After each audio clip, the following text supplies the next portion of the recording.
They can tell you stories which are brighter than yesterday. The streets have never been so quiet. The squirrels found a new hideaway. Tomorrow will never be the same. There is so much hope in our hearts. Brick by brick, we shall overcome and walk right into a new start. Welcome to the brand new world.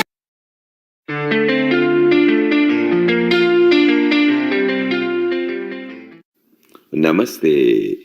Please join us this Sunday on a free global online episode, Yoga and Meditation for Body, Mind and Soul.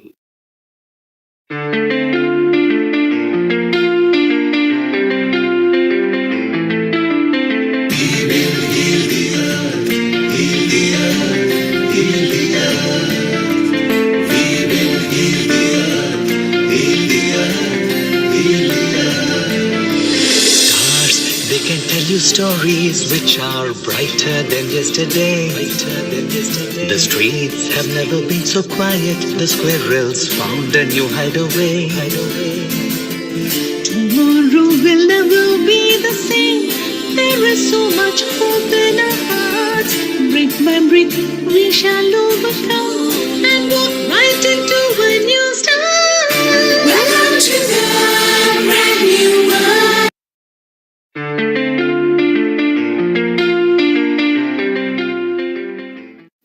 Namaste. Please join us this Sunday on a free global online episode, Yoga and Meditation for Body, Mind and Soul.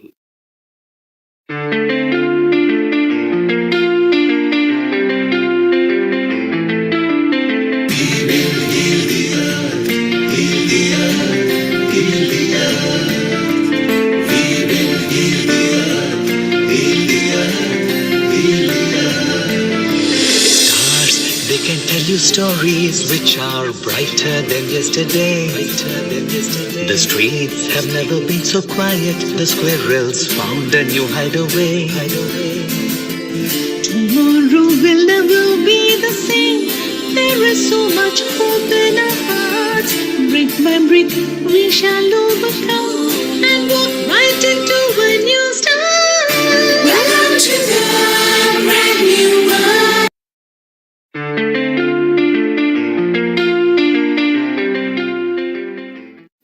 Namaste. Please join us this Sunday on a free global online episode, Yoga and Meditation for Body, Mind and Soul.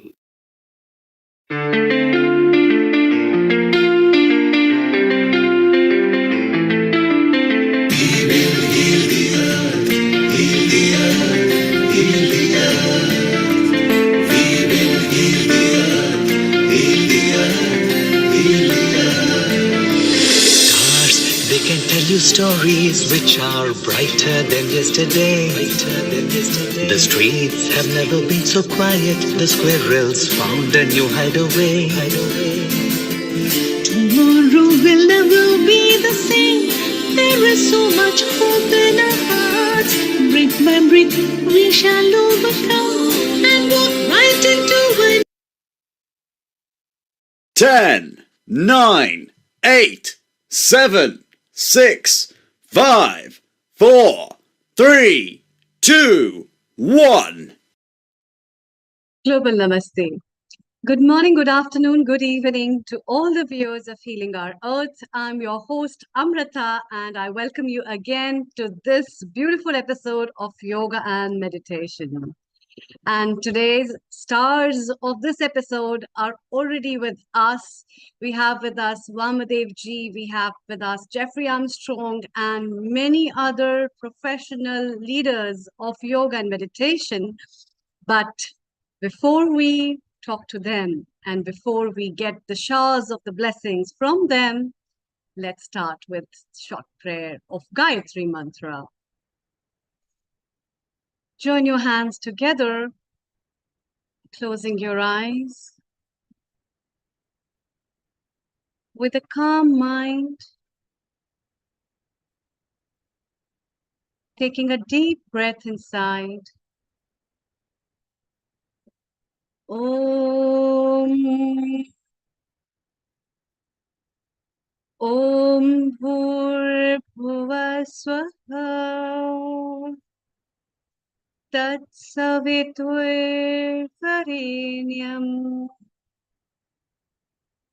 भर्गो देवस्य धीमहि धियो यो न प्रचोदयात् ॐ भूर्भुवः स्वः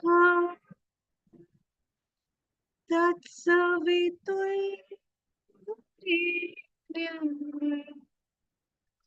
भर्गो देवस्य धीमहि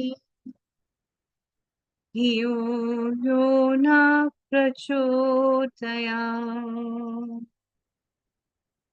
ॐ भूर्भुवः स्वः तत्सवितुर्वरेण्यम्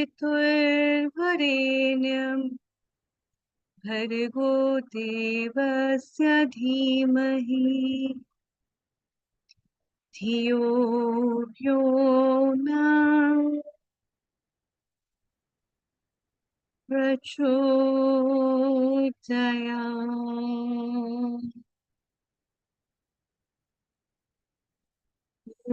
शान्ति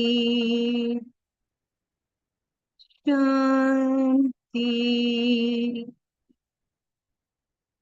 शान्तिः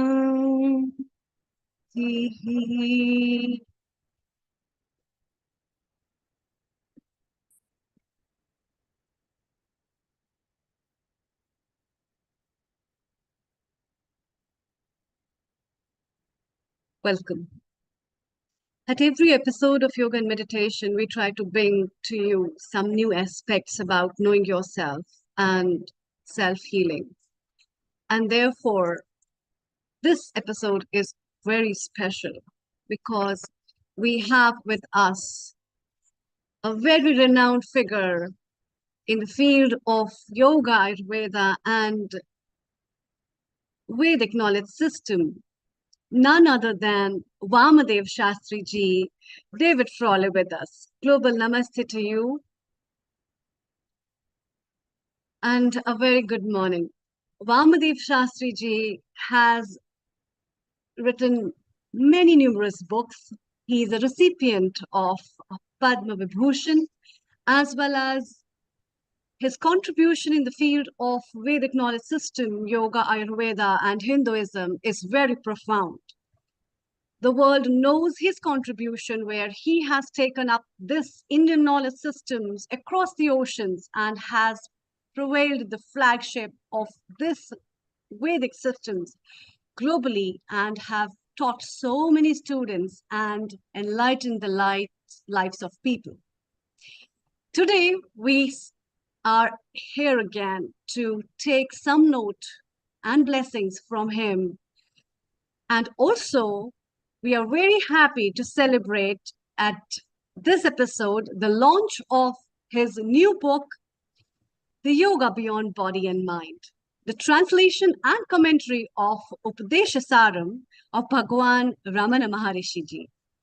Global namaste to you, Vamadev Shastri ji, and we all are eagerly waiting to know what profound knowledge this book holds, as this book's name itself reveals a lot of things. Namaste, Amrit, and very good to be with you and to be with our friends there, Jeffrey and so many others all over the world. And it is my great honor to be with Healing the Earth again. And we have done other programs with you in the past, and we look forward to doing other programs in the future. We're just trying to figure out when and where in the world these are going to be, because I suppose these could be almost anywhere, which is wonderful to know. And I'm also very happy to share with you my recent book, Yoga Beyond Body and Mind. And you can see a picture of Ramana on the other side here. And of course, the great inspiration there. And the book represents my association with Ramana and the ashram for actually well over 50 years now.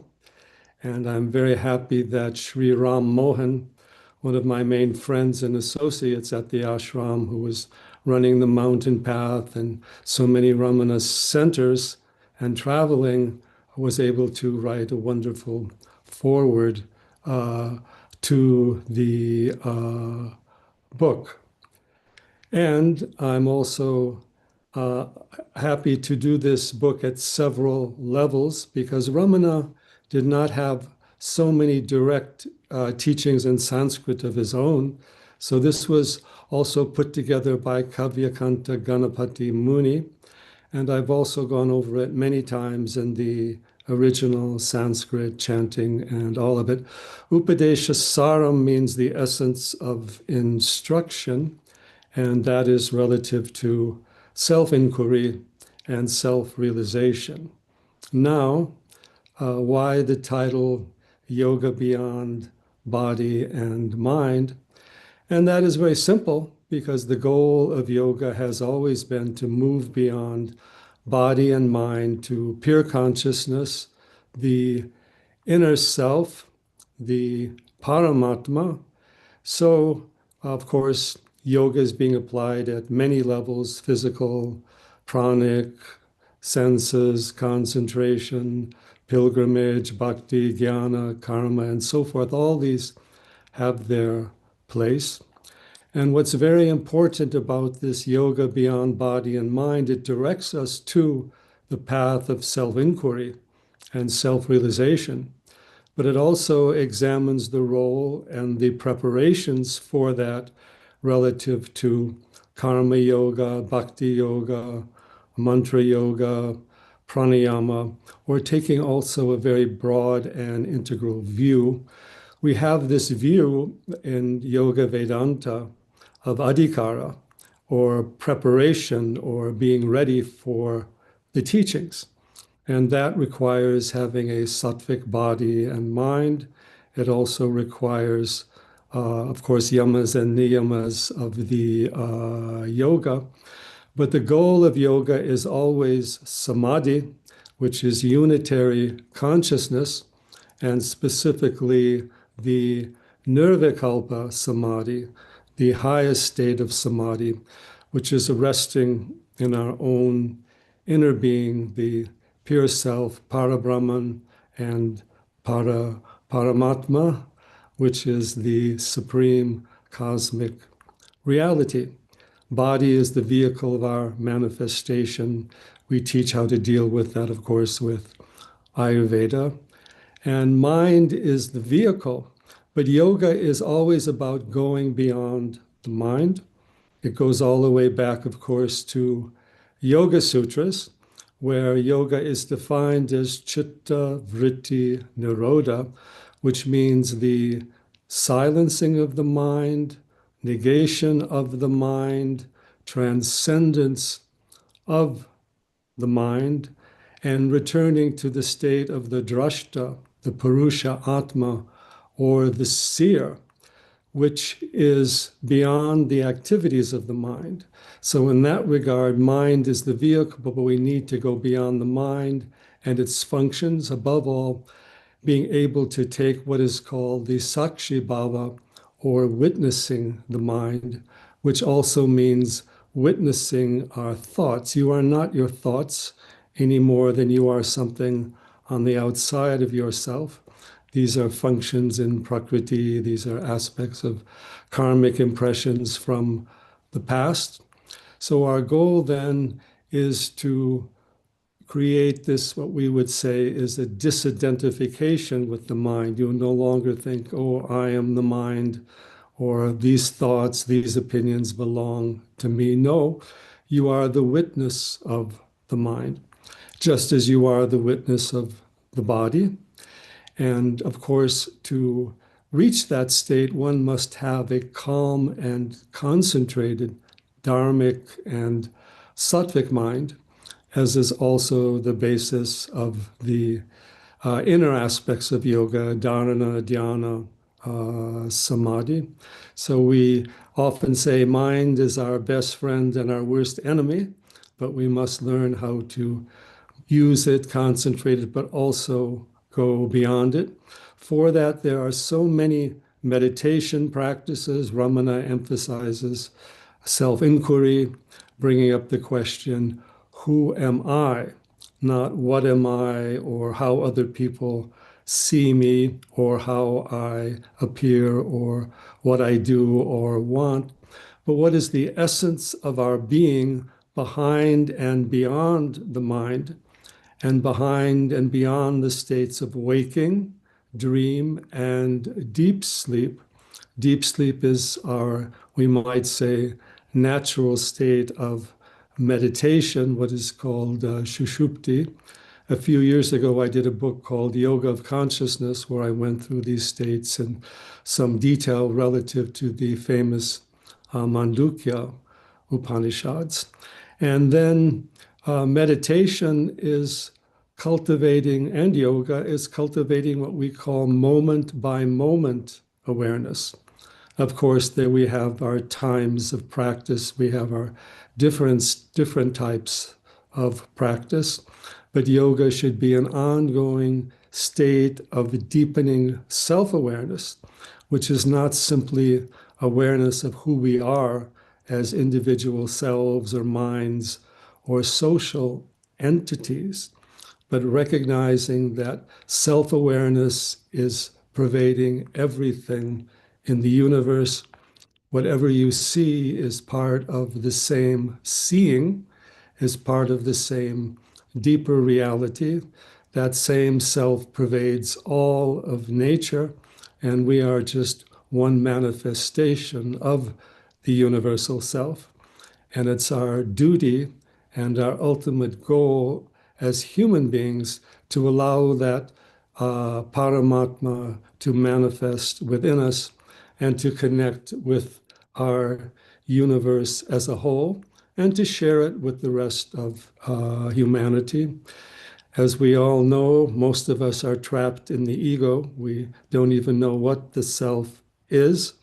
And so those deeper teachings need to be given and shared, because if we do that, we can easily understand it, because self-awareness is our nature. If our awareness isn't there, of course, we're not there either. And we need to master the mind. And this is particularly true in this digital and AI era. I also mentioned that somewhat in the book to put it in a current context, that we need a consciousness of the witness, of the inner self, to be able to use all these tools that are expanding the outer mind, its sensory function, its information, its communication. We still need the vision of the yogi to raise this to a higher consciousness rather than simply have it trapped and controlled by the same egoistic forces or the forces of ignorance or avidya. Now, almost everyone knows of Bhagwan Ramana Maharshi. He had his great self-realization as a mere youth of 16 years old in Madurai, where he was living at the time.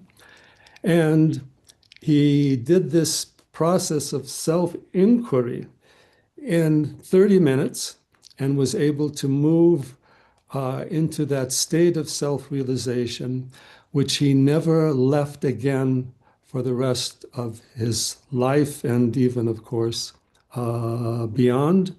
He became a wandering sadhu. He ended up settling down, as it were, in Tiruvannamalai, which is the Agni Linga of Lord Shiva in Tamil Nadu. And the Arunachala mountain is said to be a manifestation of the Sri Yantra, in which one can connect to the great rishis and yogis. I remember going up the mountain once, and then a sadhu dressed in orange, very senior fellow, walked across near the top of the mountain in front of me and disappeared. It was a kind of darshan, you might say, uh, in that form. I had, of course, gone to that mountain many times among many mountains and also visited many of the great teachers that were still alive. My mentor, K. Natation, was born in he lived to be 96 years old. Uh, so he was born in, I believe, around 1912. And he had been with Ramana from a very young age. And we were able to connect to the teachings from there and also with many of the great inspirations there and Ramana's teachings. And the teachings of Kavyakanta Ganapati Muni, his chief disciple, who was also he was the greatest Sanskrit writer of modern India. He did 1,000 verses on the goddess Uma, 40 chapters, each in a different Sanskrit meter. And he explored all the teachings of mantra and meditation. He was also a great adept in Ayurveda and Jyotish and every aspect of yoga and understood all the subtle lokas and Vedic teachings. So I've tried to bring that in and share that with the particular book involved and get us to take yoga directly beyond body and mind. But I should also mention that in the Upadesha Saram, Ramana also unfolds a stage by stage development of sadhana from all these methods of karma yoga, bhakti yoga, into creating the foundation for the Atma Vichara or the self inquiry, which is the culmination of the teachings, taking us to that understanding of our true self being the self of all and the entire universe dwelling in the Hridaya, or the spiritual heart, which Ramana gives so much emphasis to. That is the seat of the self, not just simply the physical heart or even the mind or even the heart chakra of the subtle body, the heart in the transcendent self as the seat of that pure, abiding, eternal, infinite self-awareness of which we are but a limited human manifestation, but we have that great universal potential. So I offer my obeisance and my pranams to these great gurus. Many others have helped, Swami Dayananda, Saraswati of Arsha Vidya, Shivananda Murti, and many others that we have worked with over time. But this is the essential teachings, and we're very happy to share it with you. And I'm very happy to bring this out at this stage where at least I can share what I have done with it for quite a long period of time. So, Shri Gurubhyo Namaha, Hari Om Tat Sat. Hari Om Tasat. Wow, amazing. What a prolific explanation, or in such a simple way, you have explained about the journey of an individual. And I'm really touched upon the fact of talking um, about the spiritual heart. Can you tell our viewers what is a spiritual heart? And this also reminds me about when we talk about in Ayurveda and yoga about manaha and manasthiti and how the manaha talks to yourself and gives you the fact of understanding and takes you inwards. What is the spiritual heart? Can you please explain to our viewers? Thank you. Yes. Well, first of all, we should note that the Hridaya is the main factor actually mentioned in Upanishads. It has that great tradition. But Hridaya, as Ramana says, is not the physical heart. It's not also the heart chakra of the subtle body. If we were wanting to connect to it or locate it, it would be slightly to the right of the physical heart. And even Hridiya is mentioned in Yoga Sutras. The mind, the prana are all connected to or located in or have their origin in the Hridiya. From the Hridiya comes the source of awareness. It comes from also comes the source of prana, the source of speech. And essentially, we need to go back and follow these currents back to that essence of consciousness. The spiritual heart or Hridiya is also connected to the karana sharira or the causal body, but even beyond that as the seat of the Atma. So when we inquire into who am I, and when we also inquire into the state of deep sleep and into samadhi, it is connected to that spiritual heart. And the Upanishads have a very important teaching called the Dahara Vidya, which means the small space within the heart. And it's said that the entire universe dwells within the small space within the spiritual heart. And if we go there, we can experience oneness with all. It is the essence of all yoga because it is the seat of the samadhi and, of course, the nirvikalpa samadhi.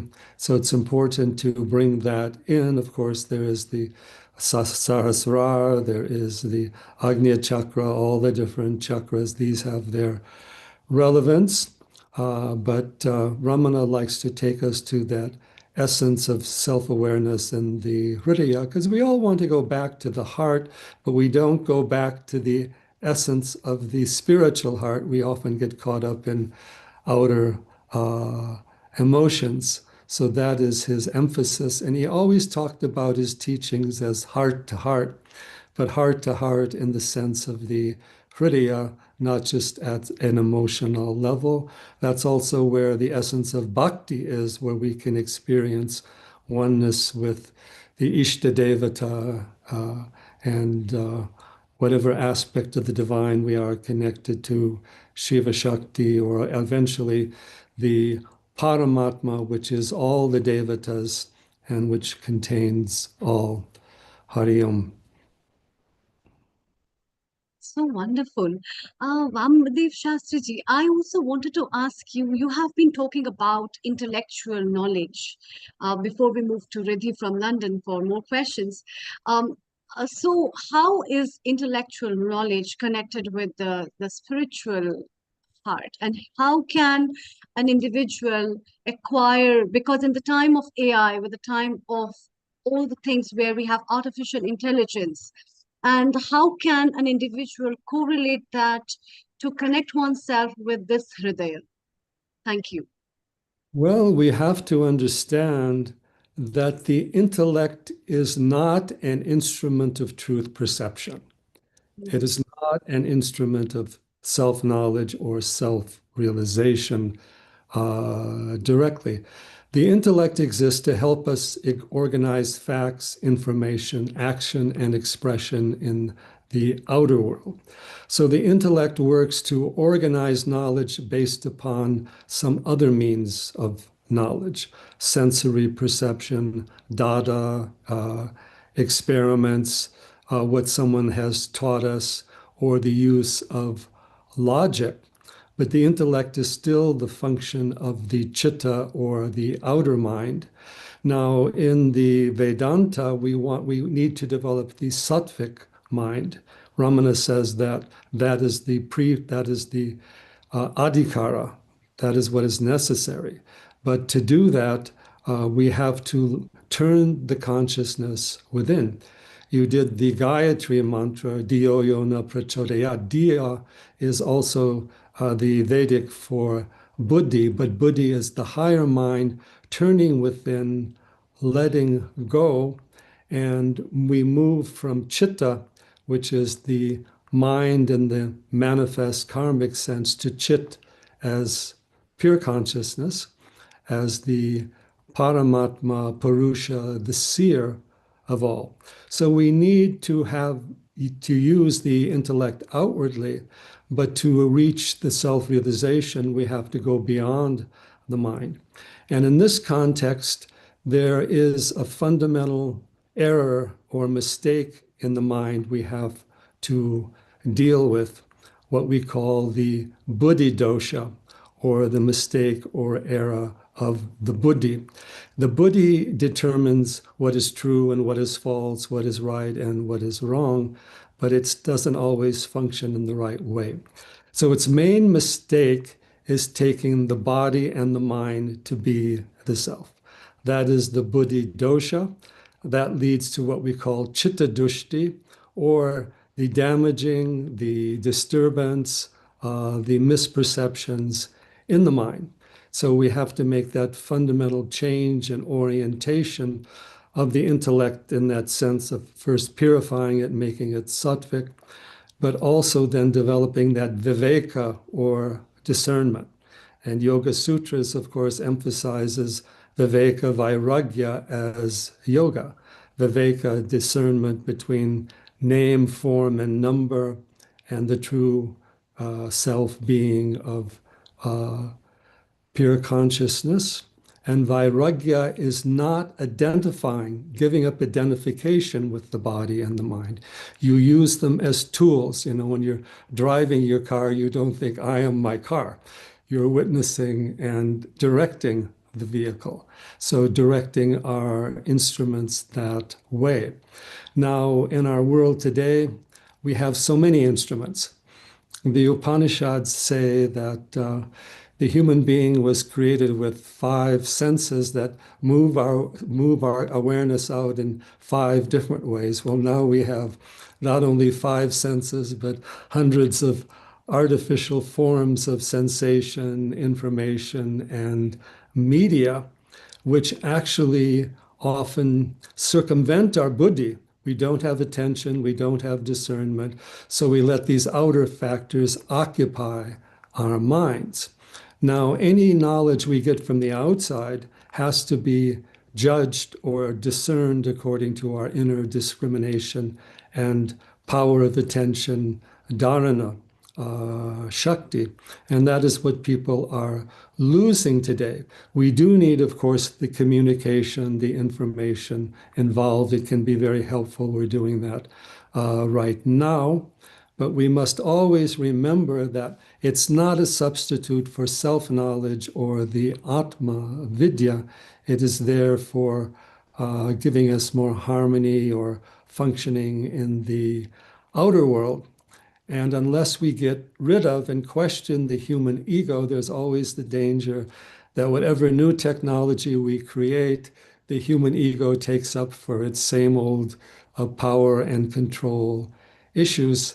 And that's why today we not only need to study the new technology, we need to develop the yogic vision, the detachment, viveka, vairagya, to use it for a higher awareness, not just simply for the same outer factors we've been doing. Hari Om. Thank you. Such an amazing way to look into oneself and to sustain in today's artificial world. I'm sure Riddhi from London and Alexandra from Croatia also look up for more questions for you. Riddhi, please take away, and then we follow up with Alexandra. Thank you. Hari Om. Hari Om, Global Namaste, Ramadevaji. It's lovely to have you here with us again. Just building on the whole idea here of Yoga Sutras with the avidya and the asmita. Yes. How would you explain to somebody that knows they should be doing yoga, that knows that they should be doing the sadhanas, but they get stuck at the level of manamaya kosha, and they Yes. haven't developed the viveka buddhi to be able to go to the level of actually having a continuous practice, even though intellectually the viveka buddhi says this is good for me, but they haven't quite assimilated to practicing and doing this, which takes them beyond the manamaya kosha into the vijnanamaya kosha. What are your words of advice for that person? Yes, that's a very important question. And we have to understand this whole klesha theory in the Yoga Sutras, because that it shows the basic, I would say, pathology of the mind. And that is basically showing how the outer mind works. So we are all born in and arise in the state of avidya, which is said to be ignorance, but is not ignorance of ordinary things. It doesn't mean that you can't learn science or you can't do mathematics. It's a special avidya, which is the lack of the Atma Vidya. We do not know ourselves, or we do not know consciousness in itself. Our consciousness is something of observing things on the outside. And as we said, thoughts are actually from the outside and they're connected to our conditioning, environment, etc. So the foundation of yoga, and the foundation, of course, the yoga beyond the mind, is to go beyond that avidya. Now, as our lives and our consciousness and our mind develops, avidya moves into asmita or ahankara, which is this identification with the body and the mind. I am the body, I am the mind. And we get programmed by fear and other emotions. And of course, we come in with our karmas and our samskaras from past lives pushing us forward. And once that ego, ahankara, is established, it moves us into the realm of duality, raga, dvesha, attraction, repulsion, like and dislike, good and bad, and all the dualities that we get caught into. And so we get caught in this movement, this roller coaster of the dualities of the mind, which is mainly what manas and manomaya kosha is doing. And as this happens over time, we get trapped in what is called abhinavesha. And I like to explain it very simply as addiction. Our mind gets trapped in the dualities and it gets addicted to various habitual activities and very deep-seated attachments, desires, fears, and being dominated by the outer world. So we need to cultivate a higher awareness that counters the avidya, that counters the duality, that lets go of all this addictive patterns. And this is, of course, yoga. This is also dharana, dhyana, samadhi, power of attention. What's happening today? Who has a power of attention or dharana shakti? We're getting rid of it. Our attention span is in seconds. In yoga, it's supposed to be in hours, or it's supposed to be continually. So we need to turn the buddhi around. So ordinarily, we use our buddhi and our viveka to discriminate the factors of the outer world, name, form, number, self, other, and all these external things. And even in science, I'm not saying this is wrong, but you're looking at the outer factors. And so we turn the buddhi within by learning to discern between these prime factors, self and not self, sat and atsat, real and unreal, ananda and anananda, the essence of ananda from suffering, and darkness from light. We have, of course, these famous Diwali prayers and so forth, the eternal from the transient. So that aspect of buddhi has to be developed. And we also need to study these shastras and the teachings of the great gurus. Ramana's teachings were also very closely connected to those of Adi Shankara. And we also look into those as well. And we should also remember Adi Shankara produced the greatest bhakti stotras as well. So we need to develop a viveka, vairagya, sattvic-based buddhi and answer and question that issue of who am I? Not what am I, what I own, what is my identity, but what is the essence of my being and consciousness, because whatever you see on the outside, even your thoughts, you are not that. Those are images and movements happening in the mind. You are the seer.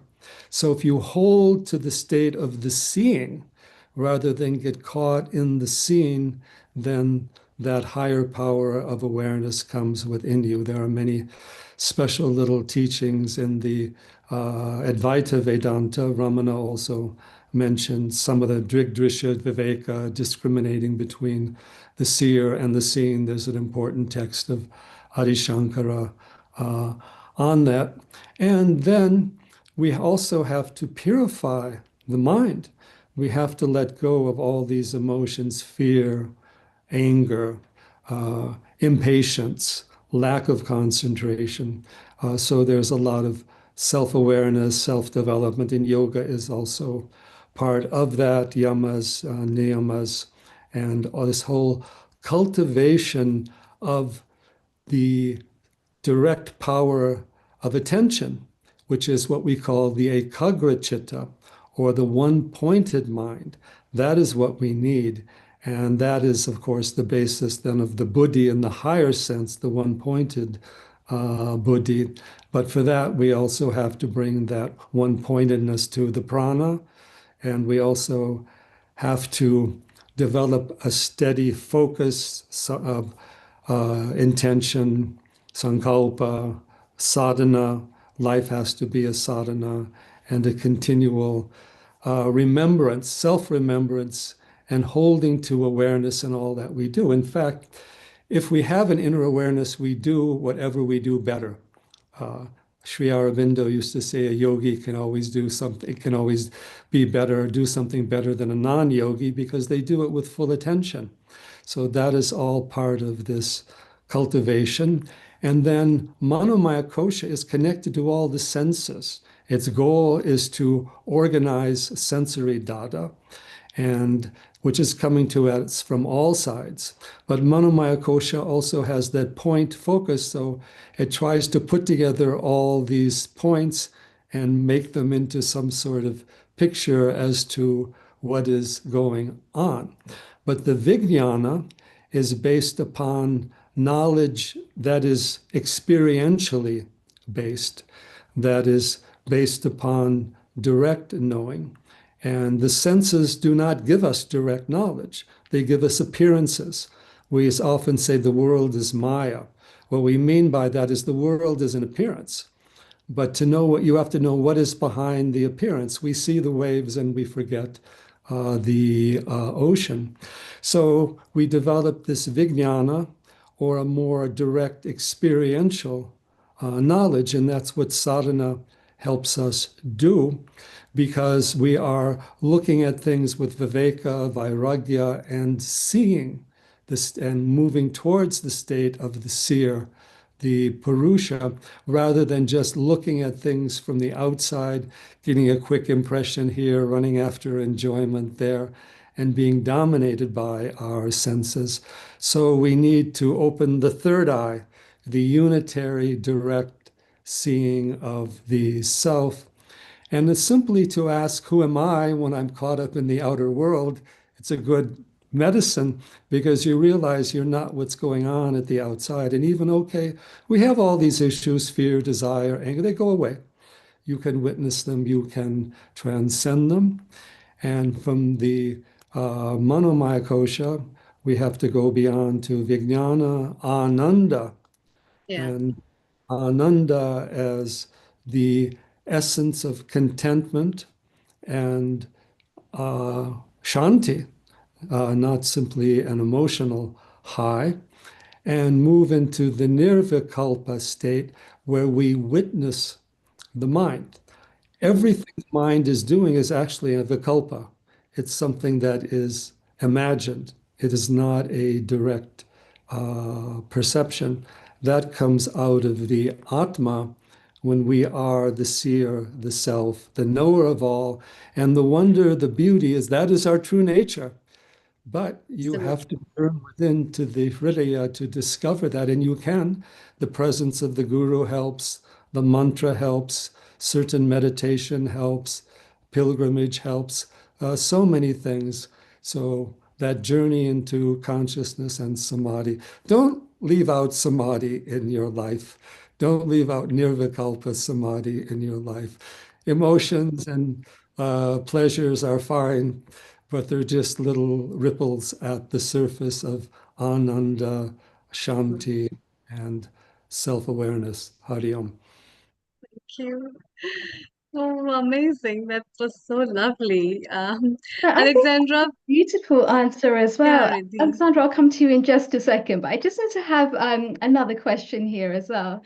So we're talking about going into Anandamaya Kosha, and that's actually really peering into the true self as what is real, the Jiva Atma, as you will. So this actually brings out another sense to me, which is tamas, rajas, and sattva. And then we have gunastita. And gunastita is really where we let go of all of the other ragas, dveshas, kleshas, and we come into a state of equilibrium. Is that the same as actually going into a state of anandamaya kosha? Is there another level to it? Well, first we must understand that there is Ananda and Anandamaya Kosha. Right. Anandamaya Kosha is the reflection of the Ananda into the Jivatma, into the and it is the basis of the state of deep sleep. It also, whatever pleasure, happiness you're experiencing through the mind, the body, or the senses is but a reflection of that deeper transcendent ananda. And that ananda maya kosha is actually the core of the karana sharira that holds all of our deeper desires, wishes, aspirations, and so forth. So we move in through the Ananda Maya Kosha, but it is the pure Ananda that is self-existent. It is Atma. It is not. It is Satchit Ananda. It is not simply a kosha, but it is reflected into the mind. And of course, the highest Ananda is Gunatita. It's beyond the qualities of things outwardly. Now, what is happening in life, there's also what we call Ananda as the rasa, or the essence. We are always looking for a deeper essence. You get some essence or tanmatra through the senses indirectly. You can go to them more directly into the subtle body. Even an artist is looking for a rasa, an essence of beauty. Knowledge, you're looking for an essence of knowledge.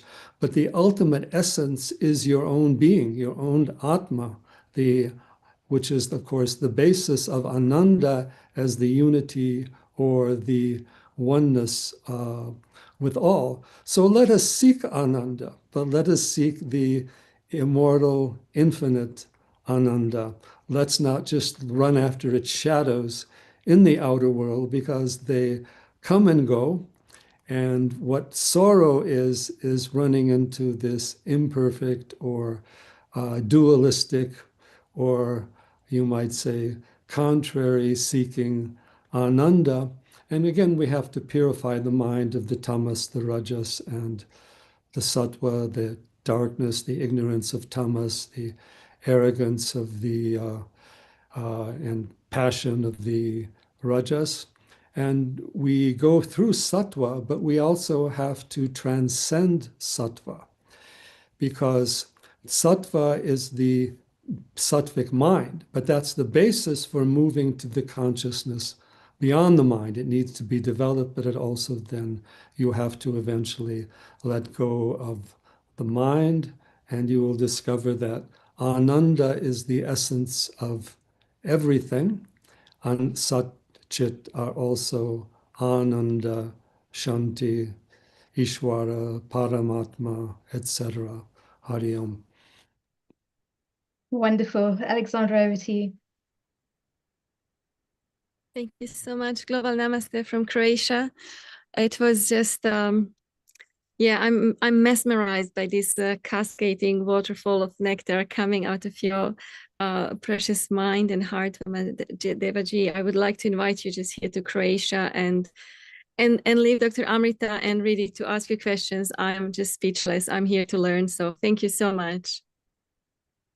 Well, I would be very happy to join you there. We have had a lot of connections to Eastern Europe. In fact, we often find the students in Eastern Europe are better than those in Western Europe, not to criticize anyone per se. So yes, that is very important. And we also found out that there's a strong connection of Eastern Europe with India. When I was in the National Museum of Bulgaria, they had a book, and their book said that their original culture came from India. So there is that connection with the Slavic world and the people who have come across the steppes of Asia, as it were. In any case, we need to all go back to our origin in the great rishis and yogis and their great teachings. Hari Om. Hari Om. Vamdevji, I would like you to meet Professor Naveen Gupta, Ayurvedacharya from London. And he's also a very big fan of yours, as I am. And Professor Naveen Gupta, your comments about the book, as well as if you have any questions, please go ahead. Thank you. The comment about the book is, I'm about to read this book. I already know that Dr. David Foley from my first meeting 30 years ago at the Delhi University, and then further at many other places. And so this is the Vedic books from the American Institute of Vedic Studies, which is on my screen now, Yoga Beyond Body and Mind. So Yoga Beyond Body and Mind is the self. And Dr. Vamdev ji Shastri ji आपको प्रणाम, बहुत बहुत प्रणाम आप. तो आप he spoke about Ramana Maharshi teachings and everything. Riddhi and you have spoken so many words: asmita, ahamkara, avidya, sukshma sharira, sthul sharira, karan sharira, advait vedanta. You have spoken everything, so I do not know what words I will speak. I will only speak one word from Charaka Samhita. It's reference from that. Health results from the natural balanced state of the doshas. Therefore, the wise try to maintain them in their balanced state. And everything mentioned by Vamadevji Shastriji about Upanishada. So I will just read one Upanishad teaching, and then I will say Hari Om. The essence of all beings is earth. The essence of earth is the water. The essence of water is the plants. And the essence of plant is the human being. Hari Om. Pranam. Hari Om. But it also says that the essence of the human being is speech, and the essence of speech is Om, and Om is the essence of everything. So we are all manifestations of that Om, which is Paramatma, which is the sound of the self, which creates the universe. Om is also Pranava, which is the indicator of Ishvara as the Adiguru of yoga. So we should not forget our divine and transcendent origins. Yes, we have earth, water, fire, air, and ether. We have the three gunas, but we also have that witnessing self, that inner seer. And yoga and meditation is just about going to our inner home, turning within to our eternal reality, which is one with all. Hari Om. That is why I wanted you to continue. That's why I didn't ask the question. This was my style of asking the question to you, at stopping at the human being. So I knew that you will continue it as a seer. And I knew also that you are taking the teachings of Maharshi, Ramana Maharshi, in a very beautiful way, Advaita Vedanta, with one beautiful things what all of you have mentioned, Acharya ji, you, Vamadev Shastri, I call you Acharya-ji. And Riddhi also mentioned about Gunatita. So with just a simple song, and I will finish and will hurry on to again to everybody. That is Kalatita, Gunatita, Bhavatita, Brahma, Brahma, Brahma, Brahma, Mehetto Mahatara. Brahma, Brahma, Brahma, Brahma, Sukshmato Sukshmata, Brahma, Brahma, Brahma, Brahma, Hari Om. Hari Om. Hari Om. Thanks for mentioning that Parabrahma, Paramatma is the same, but yet they represent one, the self of all, and two, everything. So Brahman and Atman, that is us, and we are all, and we are always there, and that is always within us, around us, and within all. Hari Om. Vamadev Shastri Jatwa, it was so wonderful to have you and talk to you about this book. Before we leave you, we don't want to actually, isn't it, Riddhi? It is such an enlightening and a nice start of our episode. I would like to Anyway, just ask you before we have Jeffrey Armstrong as well with us. Global Namaste, Jeffrey ji. Would you like to have any comments and any questions for Vamadev Shastri ji before we move further? Vamadev is an acharya who speaks for himself. I think it is most important that we just listen deeply to what he said. And I remind everyone, the English language was not designed to repeat and to express this Sanskrit Vedanta. So you'll find an awkwardness and a quite indecisiveness in certain terminology, but do not think that that invalidates the message. And this is why we use more Sanskrit terms and try to use English to illuminate them. So David is one of the great acharyas of our time who has been a leader in this process of coming into the world. And each acharya comes from a sampradaya, which will give them an angle to the way that they're describing the Veda. And so this is important for everyone to remember so they don't think it's oppositional. It's just seeing it from a particular aspect and angle. And that's why they always use Sanskrit terminology to reinforce what they're teaching. Lovely to see you again, David. Well, I'm also very happy to be with Jeffrey, who is a great kavi or seer poet. And I would also like to let people know that one of the first things I did is I spent several years just studying Rig Veda and the rishis and the kavis. Now, yoga begins with going back to the state of the drashta or the seer. That's what rishi means. So rishi and yoga are the same, and all these mantras are connected. And Kavindra here has been able to create a lot of very wonderful new poetry, even in English. So it's very happy to have that inspiration with us and sharing that also today. Hari Om. Hari Om.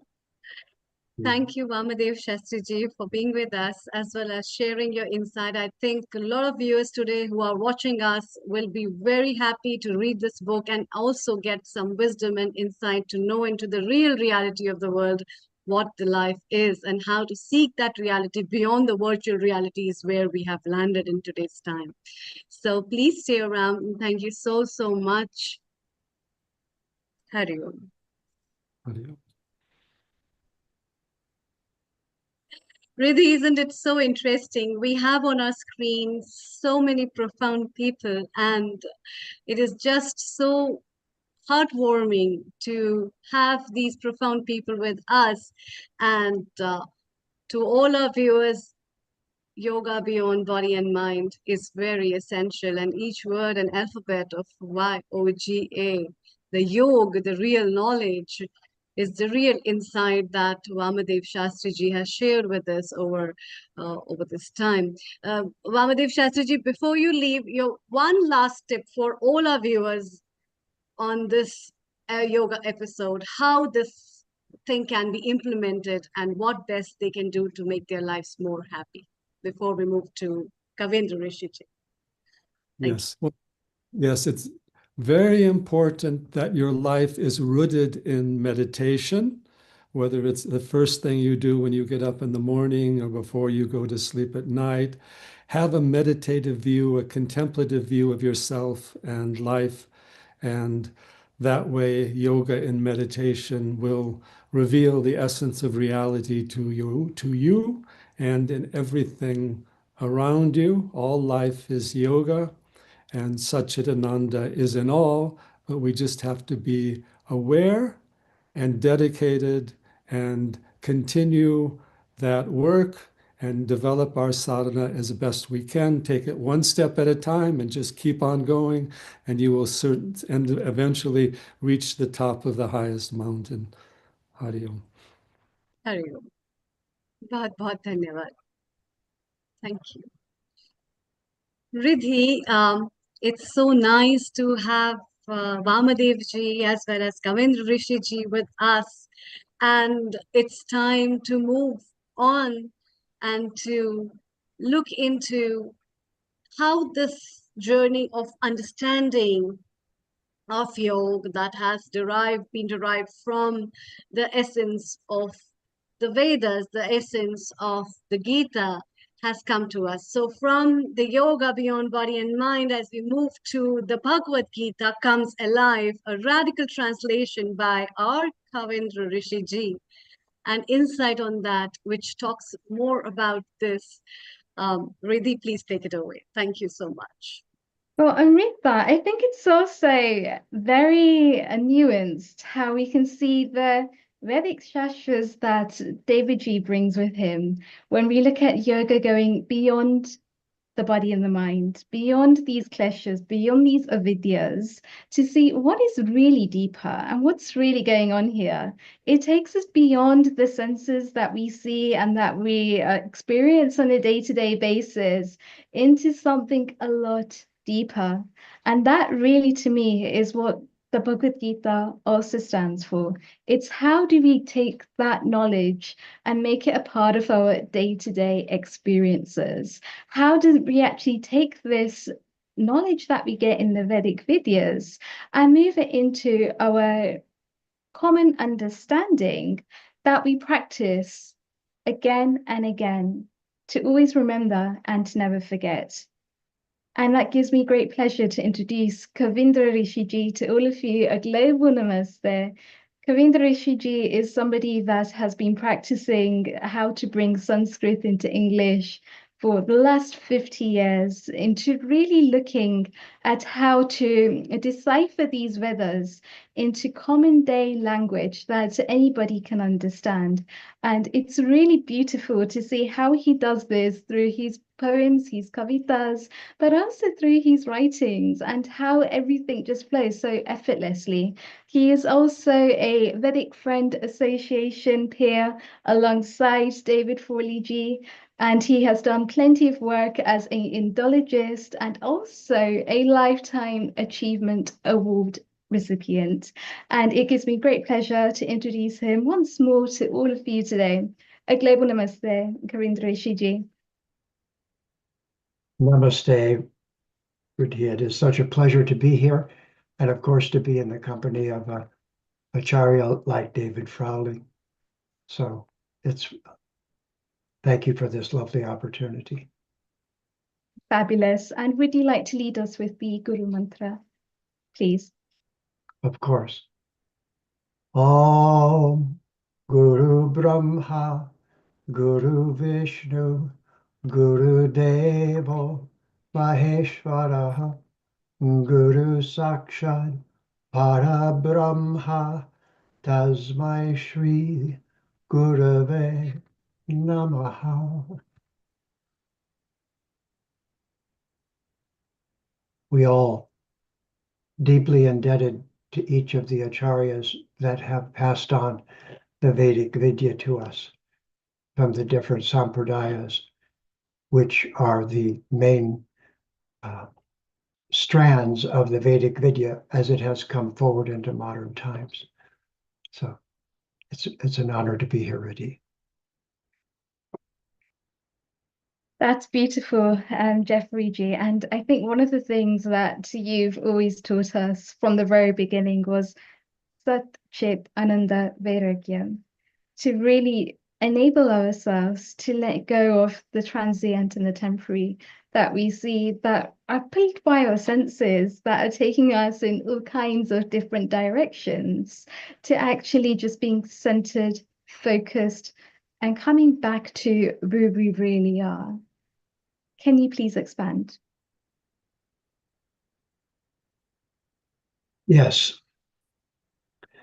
As we begin this conversation, and as I know all of you are deeply now meditating upon it as a subject, the important thing to understand is because the Sanskrit language is so precise, because it is the mainstay of the entire Vedic civilization, it's very important to understand that there are different acharyas at different times in history who bring the knowledge forward and do it from a particular angle or perspective.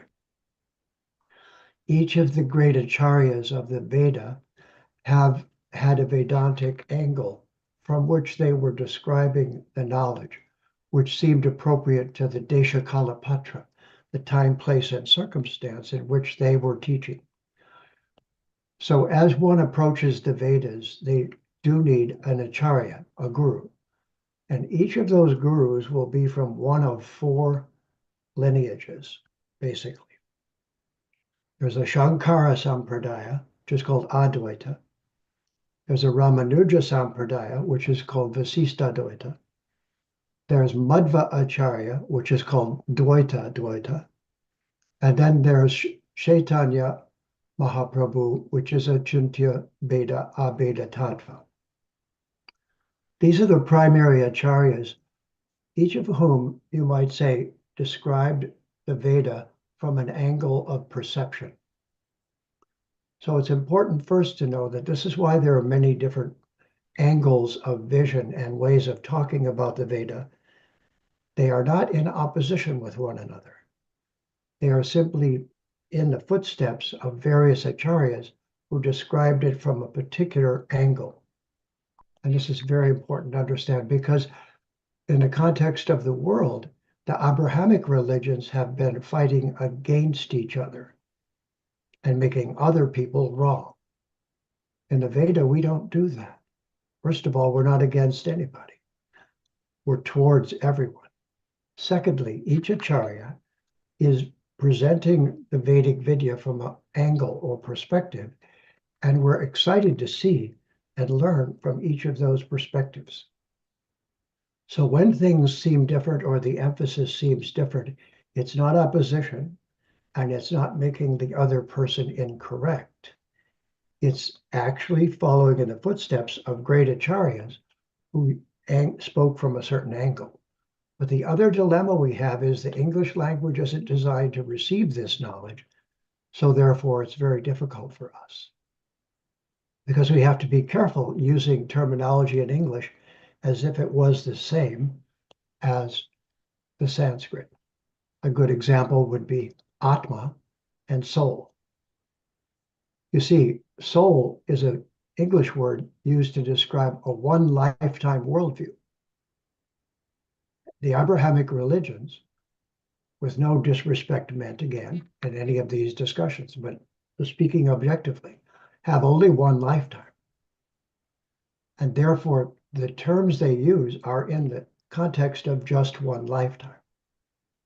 And this is all around us in Judaism, Christianity, and Islam. And then, of course, modern science does not have an explanation of who we are, but are mostly talking about what we are. But back to the acharyas of the Vedanta, it's very important to understand that each one of them was at a particular historical moment.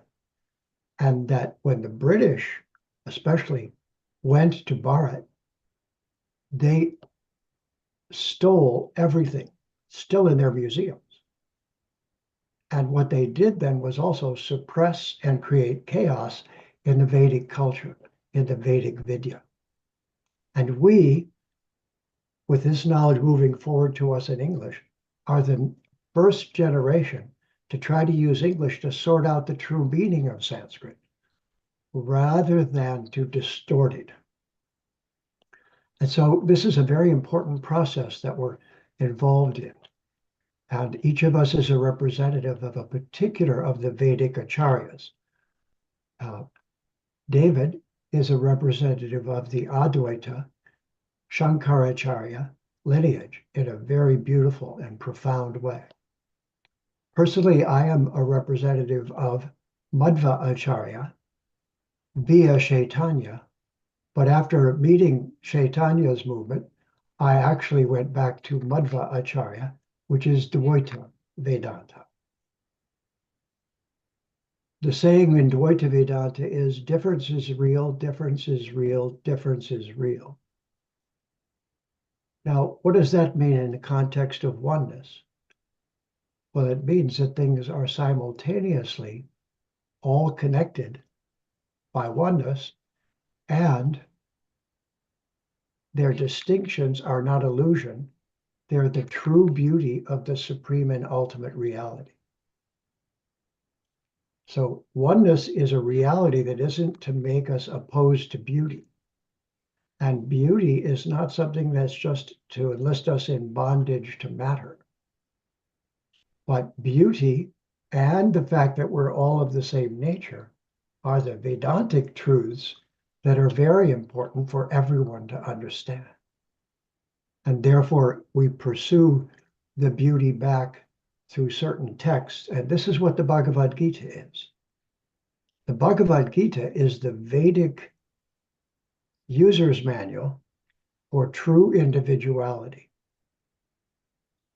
Because if everything is just one, then individuality gets erased, you would think. In fact, both are true, and that's called achintya. It appears inconceivable. Well, only at the everyday mundane level. But the fact is that we are, first of all, of the same nature as Brahman. So we are aham brahmasmi. That's who I am. But we are also individuals who can have a relationship with the person of the divine. Jivera, the Jiva Atma, Svarupaya, their true nature. Niter, servant of, eternally, Niter, Krishna Das. We are all Brahman. And so therefore, if you ask, who are you? I'll say, aham brahmasmi. But if you say, what do you do as Brahman? I'll say, Jivera Svarupaya, Niter Krishna Das. I'm in the service, or I try to be, of the ultimate and supreme person. Do not take the person away. Person is not a manifestation of matter, according to the Vedic Vidya. It is who we truly are. We are truly persons from the realm of Brahman. Now, because of the British causing chaos in Bharat, we're in a recovery stage right now. So each of the persons from Western civilization that are learning the Vedas are learning from a lineage. And that could look like something to argue over. That's why I'm making this point, because it's not. They are simply representing a sampradaya. And what we have in common is that we are all atmas, immortal beings, who have no beginning and no end. We are from the realm of Brahman, and there are different kinds of yogic understanding. Advaita, being of the same nature and emphasizing that. Vasistadvaita, qualified non-dualism, it's called, saying that yes, but the other reality isn't ignorance. Then Dvaita, Madhva said, differences are real, differences are real, differences are real. He held two fingers up and said that. Distinctions are not negated by unification.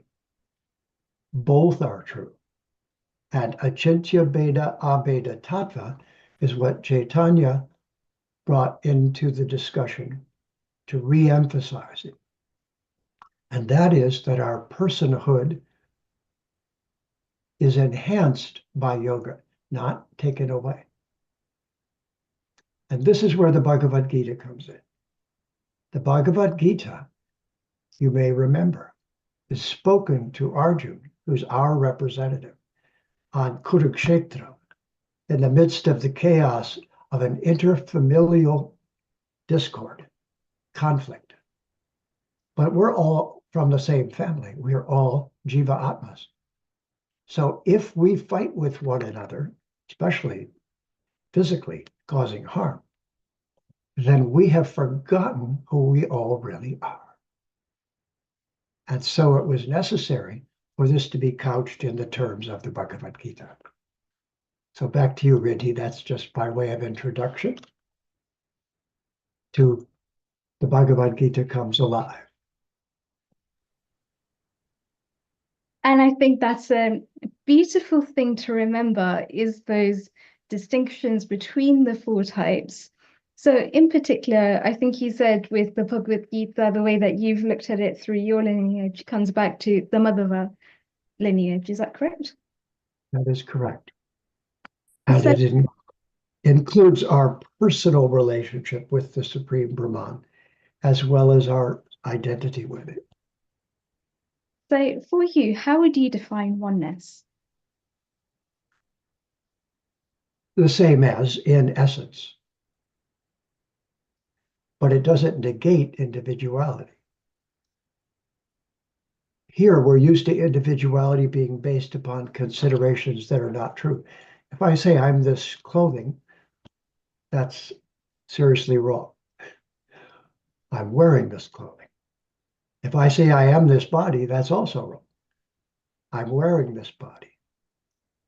But if because I'm not the clothing and I'm not the body, you say I'm not an individual, that's also not a complete answer. Yes, I am. That's why I've showed up as one. So the Bhagavad Gita is the user's manual in Vedanta. Now in Vedanta, there are three texts that each Acharya has to comment upon. The Vedanta Sutras of Riddhi Vyas, which were written at the same time the Bhagavad Gita was. The Bhagavad Gita, which is a book within the Mahabharata given 7,000 or so years ago when Krishna was here as an avatar. And then there's the Bhagavad Purana, and the Bhagavad Purana leads us into the various aspects of rasa. And rasa is the flavor of loving, intimate relationships between Jiva Atmas and Paramatma, the supreme and ultimate being. So instead of making each other wrong, in the Vedic culture, we say, yes, that's true, and so is this, and so is this, and so is this. Why? Because great acharyas before us did the same thing. They conducted this conversation. If I were to just point to the Bhagavad Gita and you say, where can I look in the Gita to substantiate what you just said? I would say it's a well-known fact that chapter 10, verses 8, 9, 10, and 11 are the summary of the Bhagavad Gita. I won't say them in Sanskrit because you won't understand necessarily, but I'll say them in English. I am the source of everything, Krishna is talking. From me, the entire creation flows. Knowing this, the wise adore me with all their hearts. Their thoughts dwell in me. Their lives are surrendered unto me, and they derive great satisfaction and bliss, enlightening one another and conversing about me. To those who are constantly devoted and adore me with purest love, I give the understanding by which they may come to me out of compassion for them. I, who am dwelling within their hearts, destroy the darkness born of ignorance with the shining lamp of knowledge. Back to you, Riddhi. Beautiful, Jeffrey J. And I think that is something that you have always stood by, is the whole essence of Vedic Vidya. And as we see it now, we're actually coming out of the whole colonialism of yoga, and yoga is coming into a renaissance. Can you touch upon that? Oh, certainly.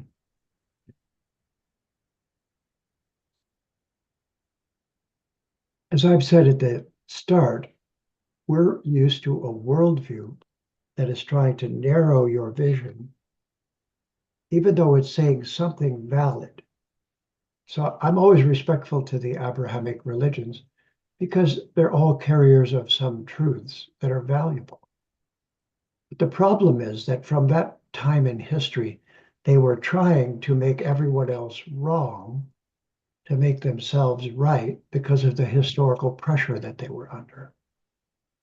But the Vedic culture doesn't do that. The Vedic culture says, we are immortal beings visiting the temporary realm of Prakriti. As a result, we have many lifetimes in which to go to grade school, junior high, high school, and then university, and then go beyond the universe.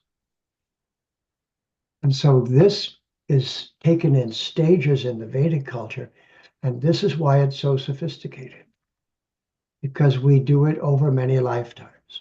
If you take many lifetimes away, all life is absurd. You have one shot at it. If you don't do it right, we'll send you to hell forever. Does that sound reasonable? No, not a bit. Instead, and this is the part that got taken away in the Abrahamic religions and modern science. Instead, we are Jiva Atma, immortal beings. And as such, we can have a personal relationship with Param Atma, the supreme person, otherwise known as Bhagavan, Sri Bhagavan. Why? Because if we don't explain the masculine and the feminine, we haven't explained it. And this is the other deficiency in the Abrahamic religions. There is no female divine. And it shows up in the cultures that have arisen from that. These are very important points in the Vedic Vidya, that Radha Krishna, Vishnu Lakshmi, Shiva Durga, Brahma Saraswati, Shakti Shaktiman. The whole truth is not explained unless you explain these. And this is why we have various persons running the universe, devas at every level. But isn't that the case with our planet? How would our planet be if there were no persons at the gas station, at the grocery store, at these other, although sadly that may be where we're going, just robots and no persons. But that's a mistake also. It is in our personhood that we are perfected. And this is the true meaning of the Bhagavad Gita, after all. What Bhagavan said to Arjun is, you know, Arjun, because you're my best friend, because you and I are dear friends, I'm going to reveal myself to you. So I would, and we even have this term in English, user friendly. I'd like you and the whole audience and to meditate upon the fact that the Vedas were designed to be user friendly, showing this respect to every individual. Nobody is left out.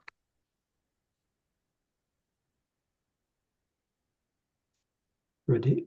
Wonderful. And I think that is a wonderful explanation which brings together not just the Bhava Swarupa within oneself, but also within family, friends, and the universe and Matra Bhumi as a whole. Is that looking at everything in that sense of being able to see the Jiva Atma within and also around. So I'm so glad you said Matabumi, yes, because this to me is one of the exciting missing pieces. A student of mine, knowing my affinity for Matabumi, just sent something to me in the mail. wonderful. Ladies and gentlemen, that's us right there. And this is also what is missing in our worldview that was present in the Vedic worldview. That we are, and you'll enjoy this, the word humus, soil, comes from bhumi, but so does human. So we're bhumi beings. But that's not who we are as atmas. As atmas, we don't get born. But here, this body is material given by our mother, Mata Bhumi. And if we truly understand this, we will treat each other and Mata Bhumi so that it has a future. And isn't this the issue of the hour? That right now, we need to learn to live on Mata Bhumi as a person, as a planet who cares about everyone's future. And then we need to use technology, science, whatever we have, so that there is a future. And this is a Vedic viewpoint. And this is what's missing. And in my opinion, the personified Mata Bhumi needs to be emphasized by the entire Vedic community, everyone agreeing. And then, in spite of our minor differences, when we come together, the one thing we have in common is sustainability on Mata Bhumi and treating all living entities in such a way that they have as joyful a life as they can, and treating them with respect and starting the conversation with Namaste. I see you as an Atma, immortal, in a body from Mata Bhumi. And I think that is so wonderfully put, Jeffrey G. I think one of the things that really stands out there for me is yoga, which is coming back to nature, coming back to our true essence, but also being one with the world around us, i.e., not causing the conflicts and not causing all of the internal battles to appear, but allowing ourselves to come from the Satchitananda within and then transmuting that into the external world. If I said I don't like you because of the clothes you're wearing, you wouldn't think I'm very smart. I would think that's your opinion. In fact, I like the clothes you're wearing, but I used it as an example because this is what our body is. It's the clothes we're wearing. And it's time that we talk this, no matter what our lineage is, no matter whether we're from various acharyas. This is the common international medicine for Mata Bhumi and her children. And if we can say, Aham Brahmasmi, Jivara Svarupaya, Nitya Krishna Das, we are all here in service of a higher purpose if we choose to. Let's choose to together, without sectarianism, without prejudice, without seeing each other as just the skin or the culture or the race or the language. And all this political mess we're in right now, give somebody who knows the Veda 1 hour and they'll clear it up. And that's the beauty of having both of you here with us today. And do you also have a poem around this? I know you like your kavitas so much, and I was just wondering if you actually had something for us today. Well, I did set one aside that I thought it's a little long, but not terribly. So let's give it a try. Remember that all the yogas have the same destination. So this is called Kriya Yoga Aha. Aha. In order to remember the secret of your existence, you must burn like an ember through the darkness and resistance. In order to excavate the treasure buried within, you must not meditate on the images made of skin. If you would like to learn the purpose for which we exist, that fire is where we yearn and fight without a fist. The journey begins with questions, alone in the dark at night. The answers improve your digestion. The lamp in your heart starts to light. The toys that used to amuse you sit unused on the shelf. Now excitement is finding a clue in the search for your permanent self. In order to see, you must focus one pointed your eyes on the goal, beyond the world's hocus pocus that has had you in its control. To regain your vision, distractions must not cause your purpose to waver, and thought must be turned into actions, so truth starts to rule your behavior. Then bowing before what is greater shows that the ego has cracked. This allows you to become a creator and quickly absorb what you lacked. Then a rush of deep feelings will flood the desert inside, whose blooming will soon be revealing the beauty within that you hide. That inner world so enchanting will quickly become your new home. As your tongue gets addicted to chanting, the opium of yogis is Om, a drug that will heal the distortions. The thorn will give way to the rose as your body regains its proportions and the life force returns to each pose. Your now steady mind will not waver when the winds of change shake the world. Your Atma will seek a new flavor, stretching below where she's curled, awakening now from her slumber. Your Kundalini will rise with flashes of lightning and thunder. Shedding all mortal disguise, she'll dance in the joy of arising, dropping the veil, 8 veils of matter. At last your true self realizing while climbing the cosmic ladder. This yoga will lead you toward union while unity holds the design. Your eagerness for a reunion will lead you to the divine. Past the shining realms of the devas, beyond Indra's net of the stars. Now dreaming of bhakti and seva, old habits and vrittis and scars burn up like a comet's tail in the blazing fire transcendental. Far up the Shushumna trail, way up but unable to fall, Samadhi, the now waiting lover, Nirvana, no matter is mine. Amrita, the drink you discovered, the nectar that saves you from wine. The portals now open to Brahman, bright home of the yogis, all yogis in sight. There the gardens of sweet Bhagavan are waiting to share their delights. Tapasya, Svadhyaya, Pranidham. O Ishvara, I long to return, to walk in the fields of Vrindavan, to dance with you when it's my turn. I hunger to taste from your hands the ambrosia of sweet loving grace, to rejoin your eternal band, and again see your loving face.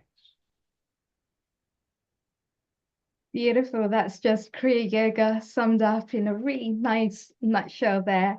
And do you have any final questions or any final tips for our audience that you would like to share? Yes, really just one.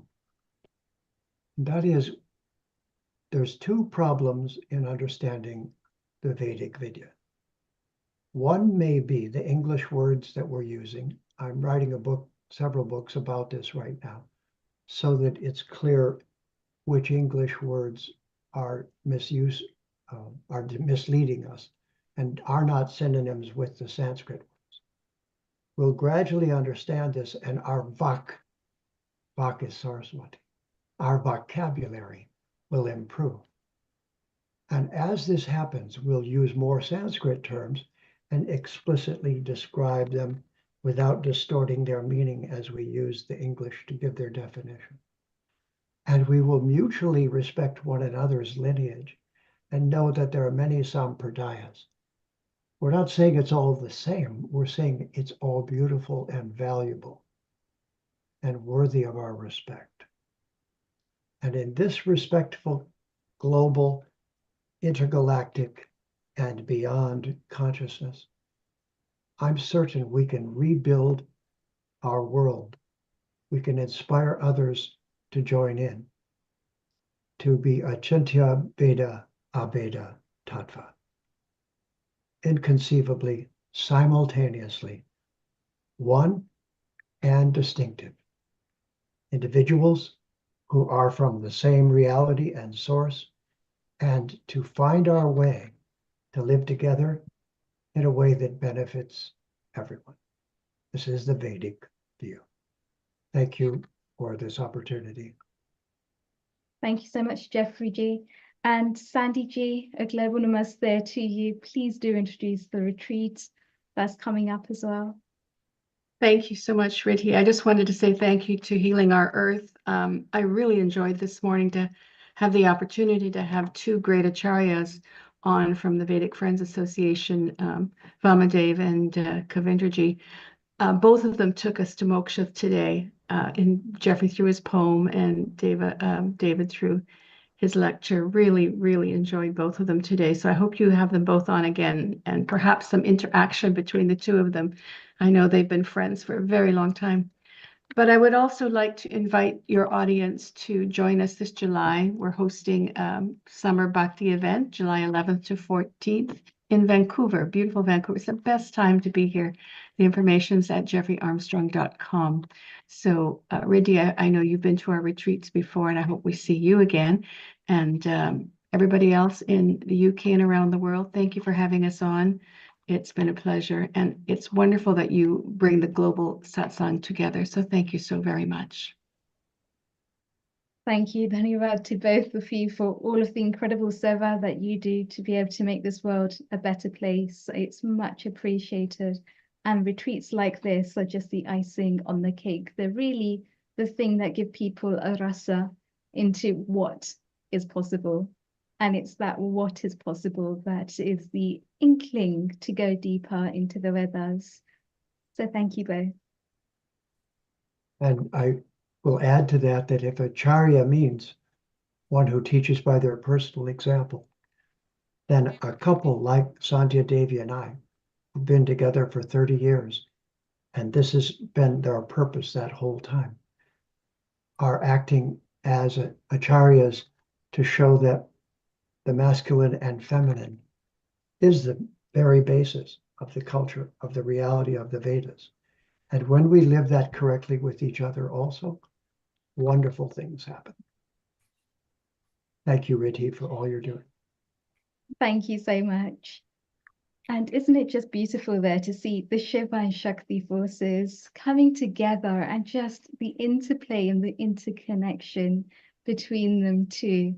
And that brings me on wonderfully to Payal, a global namaste to you. I know that you're no stranger to Shiva and Shakti and the pranava within as well, through the wonderful work that you do as a GP that you have been doing for the last decade and over, and also the interconnection there that you have with yoga and Ayurveda coming together simultaneously and filling the gaps in modern medicine, in particularly the thing that you do with Nadi Prakshana, which is basically to have a look and to analyze the nari itself to see which guna somebody is in and what those imbalances are and how they're manifesting for an individual. And it's wonderful there to see the work that you're doing with Shishi Tattva, Art of Living, and also the wonderful new project that is coming up to the surface as well, Project Pavitra. Please, can you tell us more? Of course. Thank you, Riddhi, for that lovely introduction. Thank you to Healing Our Earth, to Neil Kumarji, and to all of you present to be here to listen to what we have to say today. I follow on from amazing speakers. What great company we have today. So what a privilege for me. Thank you very much. Yes, I'm a GP by background. That's what I've been doing for over 20 years now. And I've been interested in more holistic ways of healing ourselves for quite a number of those years. And it came around, I became a GP because I really wanted to make a deep impact on one's health. And I was always very interested in preventative medicine.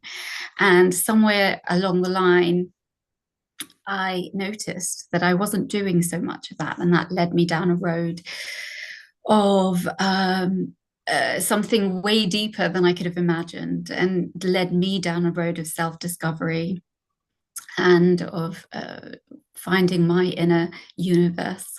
And from that, various forms of healing and medicine, which eventually led me to Ayurveda, which is really where I gained the skills for how to go deep within someone to help them heal themselves, which is very much in keeping with your philosophy. So I'm very glad to be part of this today. And I think it's so interesting because even as the whole scientific body comes up, it's also linking to the different Hindu traditions that we have as well.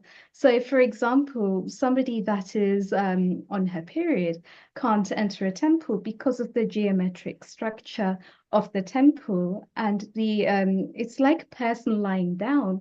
The entrance to the temple is where the feet are, and where the idols are is where the head is. So therefore, when we've actually got a deep vayu that's going on, which is a downward pulling force on the abdomen, it doesn't then make sense to elevate that prana up to the head, because that can actually cause several imbalances for that individual as well. So can you tell us more about that? Yeah, exactly. Absolutely. The traditional way that we're taught to live life in the modern world and the Western world is that every day should be the same and every person should be the same. And, in Ayurveda, we really teach people that we're not all the same. We're all beautifully different. And we should honor that. And let's learn about what we are, what we are like, what we're here for, that we're all actually here for a different purpose, and we're all meant to be different. We're all meant to look different.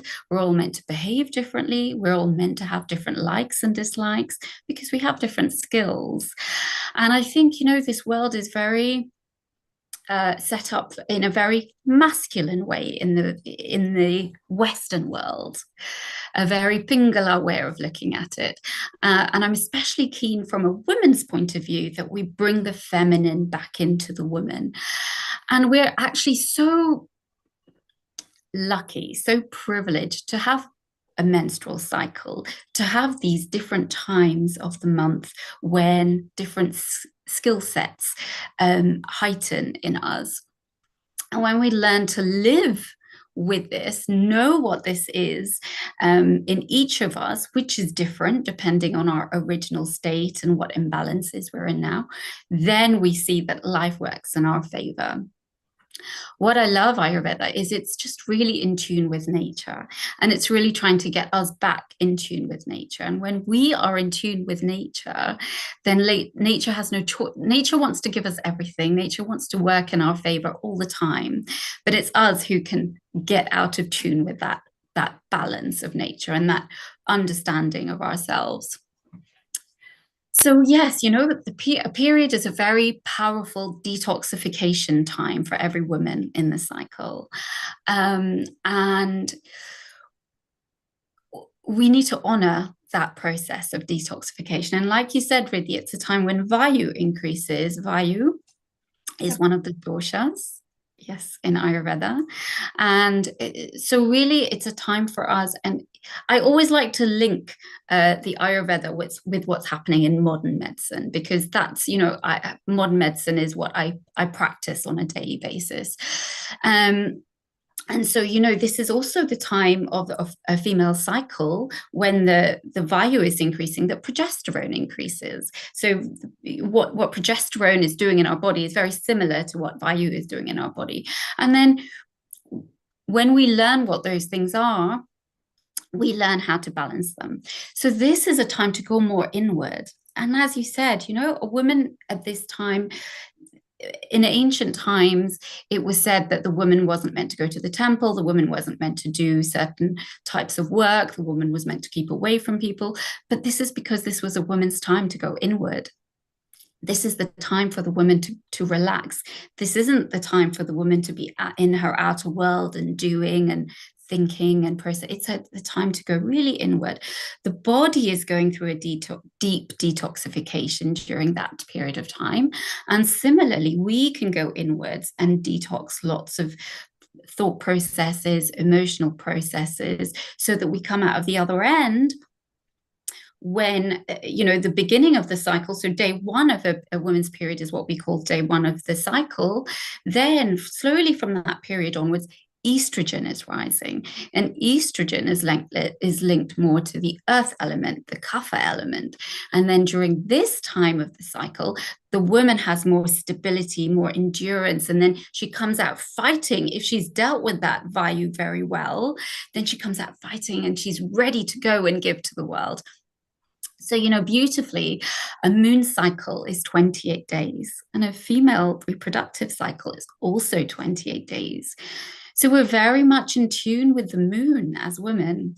We very much have this moon energy in us, and it's important when we live our day-to-day lives to encourage that feminine lunar energy and to make sure we're nurturing it properly. Absolutely. And given that periods and menstrual cycles are actually a time of high vata environments too, it shows that the ojas are actually rising through our system and rising through the chakras. So it makes sense then to have a detoxification period for a couple of days, 3 to 5 days is usually what people say. And then to be able to, once we've detoxified, be able to rise through those chakras and coming back to a sense of being as if it would be, to be transformed, to be renewed. And that's the beauty of actually having those menstrual cycles. Exactly. So if that's what nature can do, then tell us more about some of those imbalances that women may well face and how can they help themselves. But before we do that, I've just realized that we've actually got Seemaji here, and she does some beautiful work with Art of Living and Project Pavitra. A global namaste to you, Seemaji. It's lovely to have you here on Healing Our Earth with us. Please do enlighten us. What is Project Pavitra and why is this so special that we're talking about menstrual cycles today? Thank you so much, Riddhi. A very warm global namaste. And Payal Jai Gurudev from Bad Antagast in Germany. I know you were here a couple of months ago, and I am just soaking everything in it. It's so beautiful, as you told me earlier. It's a blessing to be here.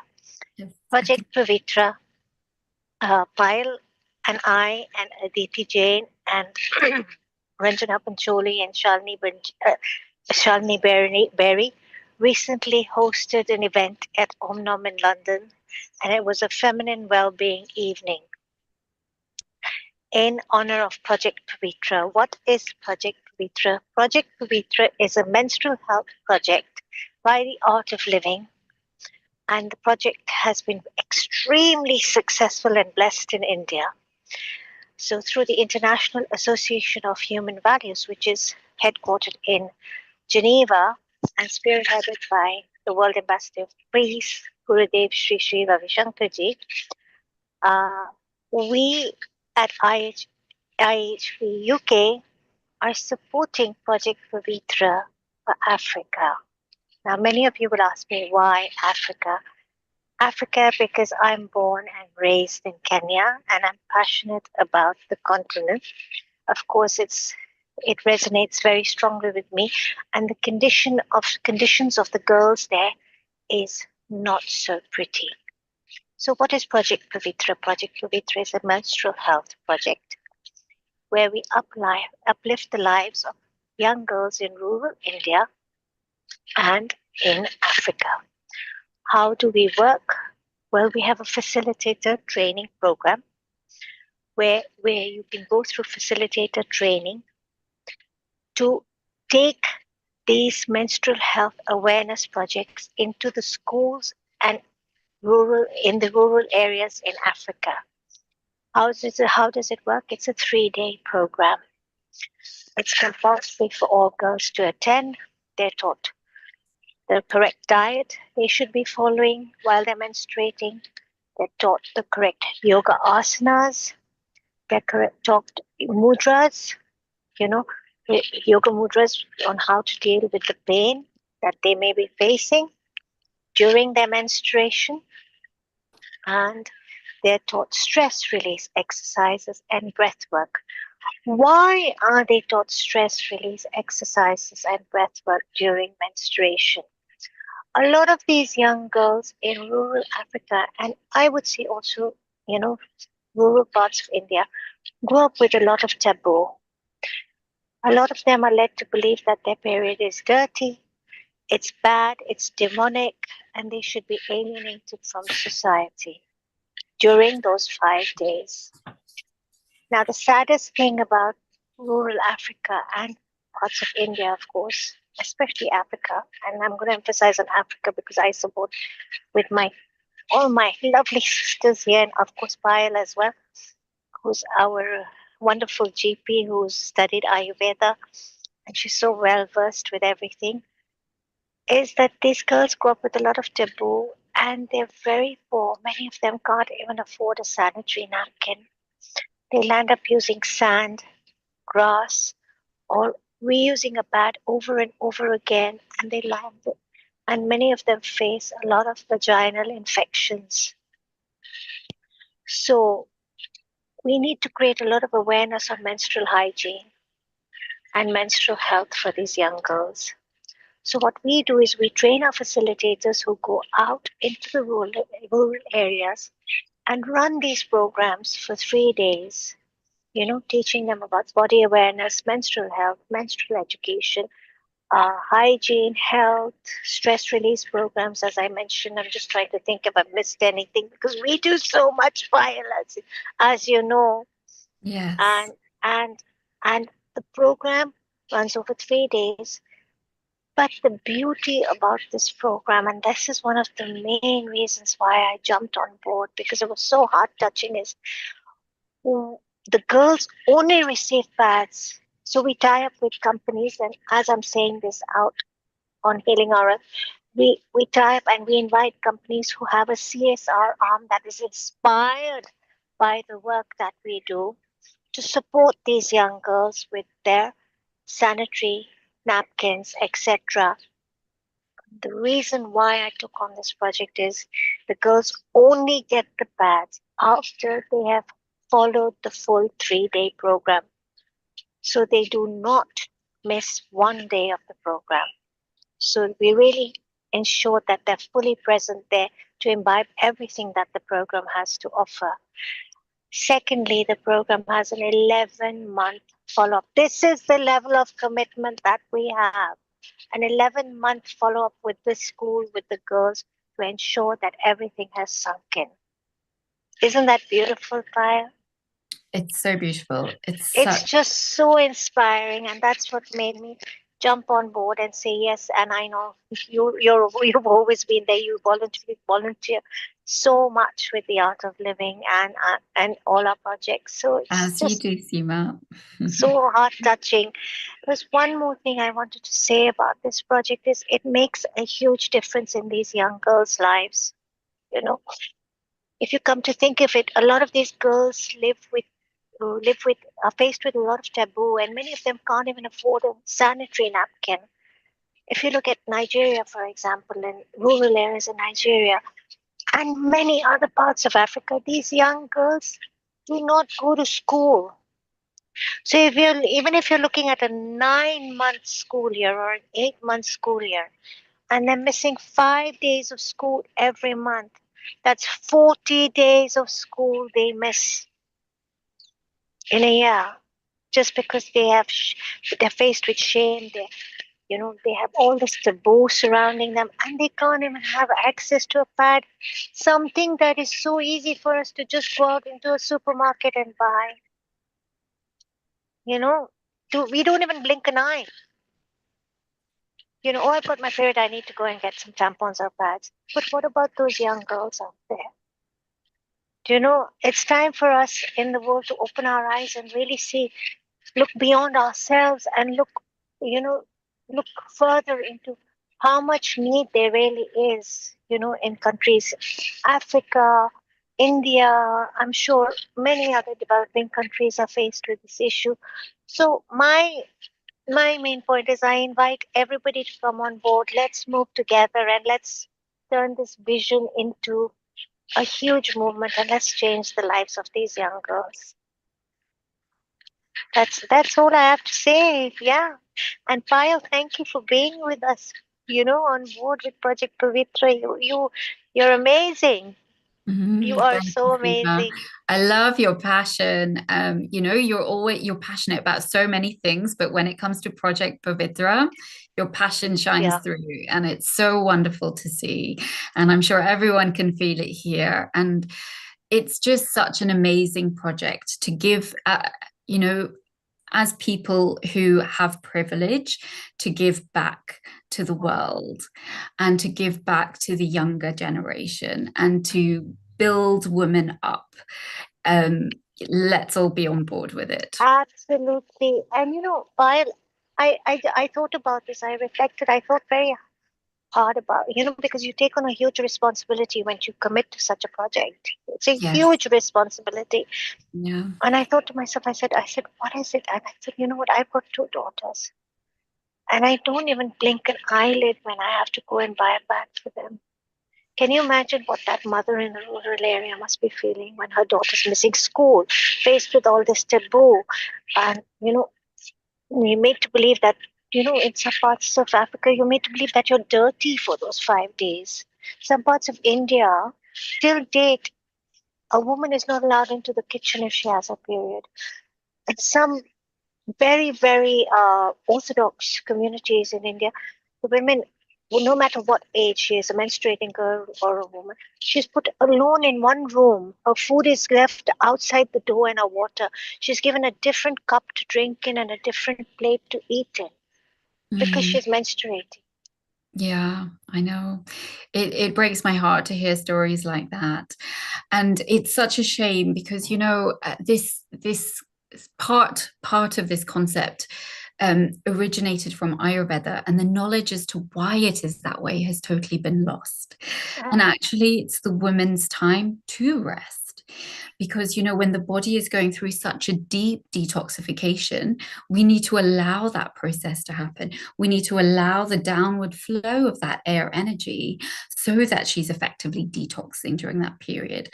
So being involved in other activities and doing other things is actually not the best thing for her during the first 3 to 5 days of her period. And that's actually where it originated from. And so it was never meant to be to downplay women or to separate women or anything like this. It was actually meant to give her that time of rest, that time to go inward, that time. And, as we know, women are often the gatekeepers of the household. They keep the family together. They're involved in everyone's lives in the family in such deep ways. And during her period, that time was actually meant to be her time to just put herself first.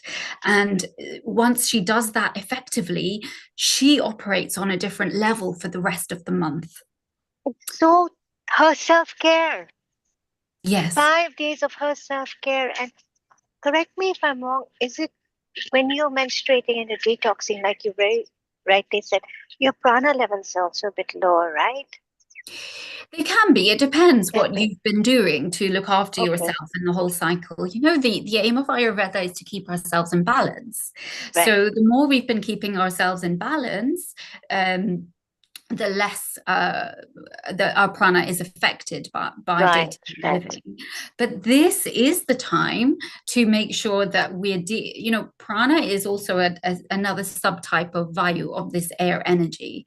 And so it's dealing with that vayu in the right way. So during the menses, the time that a woman is menstruating, the vayu energy is in a downward flow, and it's important that we nurture that downward flow, like Riddhi had mentioned before. And a lot of the activities that we do are actually more of an upward flow. And that's why it's very important during this time to really nurture the detoxification, which is a downward movement of that air energy during that time of the cycle. And then, a woman's cycle, the period is just a few days of the woman's cycle. And there are other times of the cycle when we want to have more of an upward flow of energy, when different hormones are playing their role, and different skills in a woman come to the surface. The men's hormonal cycle is very, very different to a female hormonal cycle. The main sexual hormone in men is testosterone. Women also have testosterone, but they also have estrogen and progesterone. They have testosterone to a lesser extent. And so the curve of estrogen, progesterone, and testosterone manifest over a 28-day period. In men, testosterone is a burst of energy every 15 minutes. So day to day is the same for men. Every 15 minutes, they have a spurt of testosterone released every 15 minutes. And so their day-to-day life can be the same. It was intended to sort of be the same, but women are not like that. Women don't function like that. And we need to bring this knowledge back into the norms of society, into how we operate, how we expect women to operate, so that we can be at our optimum. And this knowledge needs to be known to women and also to men, because whether we're men or women, we all have women in our lives, in our personal lives, in our families, in our work lives. And the more we learn, more men learn about how women need to be, and the more they know how to nurture and support that, the more they're going to get out of it themselves as well. So this knowledge is not just for women at all. I think for me, this is very important, that women know this so that they can know how to live their best lives, and they can support other women around them. And men know this so that they can support their loved ones and their colleagues and the women in their lives, and also so that they can get the best out of the world. So this is just very important knowledge to bring back into society.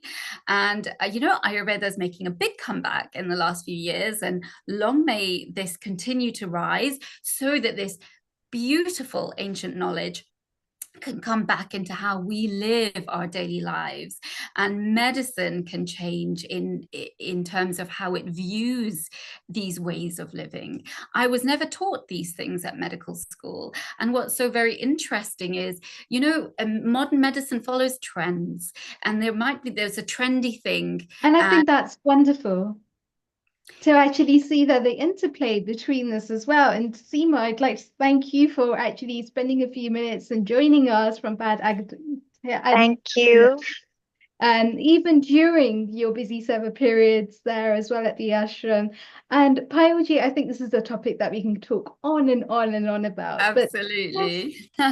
Beauty of it. And even at Omnom, the beautiful event that the team has put together to showcase these stories that these women are going through as they transition from girls into adolescence and into womanhood, and the beauty behind that as well. To not be stuck behind all of the taboos and all of the materialistic things that nature, well, not even nature, that human beings have actually imposed upon them to keep them playing small, because actually they are pure and they are divine beings, and they need to recognize that for themselves and to start to live life from that point.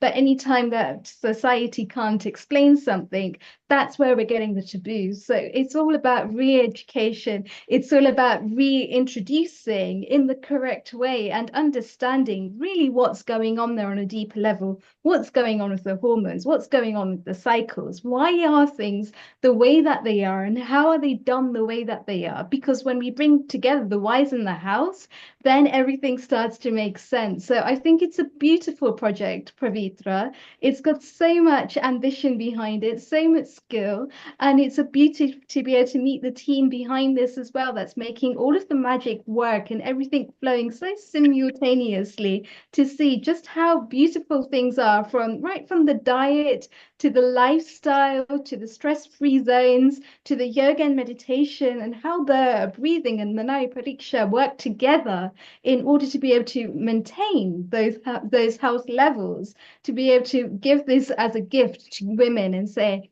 here, we know that you haven't had this in the past, but we really want you to have this knowledge, because this knowledge will unlock so much in your life and help to transform your life in a way that you haven't seen so far. And by equipping them with that education, that knowledge, that skills, that enable them to start to think for themselves and take the power back into their hands and have that control. That really is the epitome of it. Thank you, Riddhi. Any Beautifully final put. words? Thank you so much, Riddhi. Thank you both so much. It's wonderful. It's been lovely being here with all of you. I'm going to bid you all a quick goodbye now from Vedanticus to Germany. Stay blessed, everyone. Jai Gurudev. Jai Gurudev. Jai Gurudev. Thank you, Riddhi. Thank you, Healing Our Earth community. I've really enjoyed being a part of the event today, and I look forward to seeing you all again soon. And, you know, let's continue to grow this community. Let's continue to grow this knowledge, and let's spread the word. Wonderful. And a global namaste to you as well, Payoji. Thank you for joining us today and to take time out of your busy GP schedule. I know you've got several appointments and so much going on, but I know that this is a project that's deep within your heart, and there's the message that we had to share with everyone. So thank you so much. Thank you. A global namaste to Alexandra as well. Beautiful host in Croatia. And I believe that she's now got some very talented guests that are going to be joining us to speak about meditation and mindfulness. So without further ado, I'm going to pass it over to you. Thank you so much, Riddhi. I also know that you have some further obligations. It was like last 2 hours. I learned so much. Thank you so much for your guests, scholars, and this practical, you know, compassion. It's just like Healing Our Earth just brings together all these really compassionate communities where this kindness and intelligence and practicality, it all just goes together hand in hand. Thank you so much, Riddhi, and see you next Sunday. See you next Sunday. So welcome. There is, I see Maya and Carl. They were there to present their Live, Learn, Grow project. But before that, if you could just wait for a couple of seconds, because Rashid also needs to go somewhere, and we would like to introduce his new album.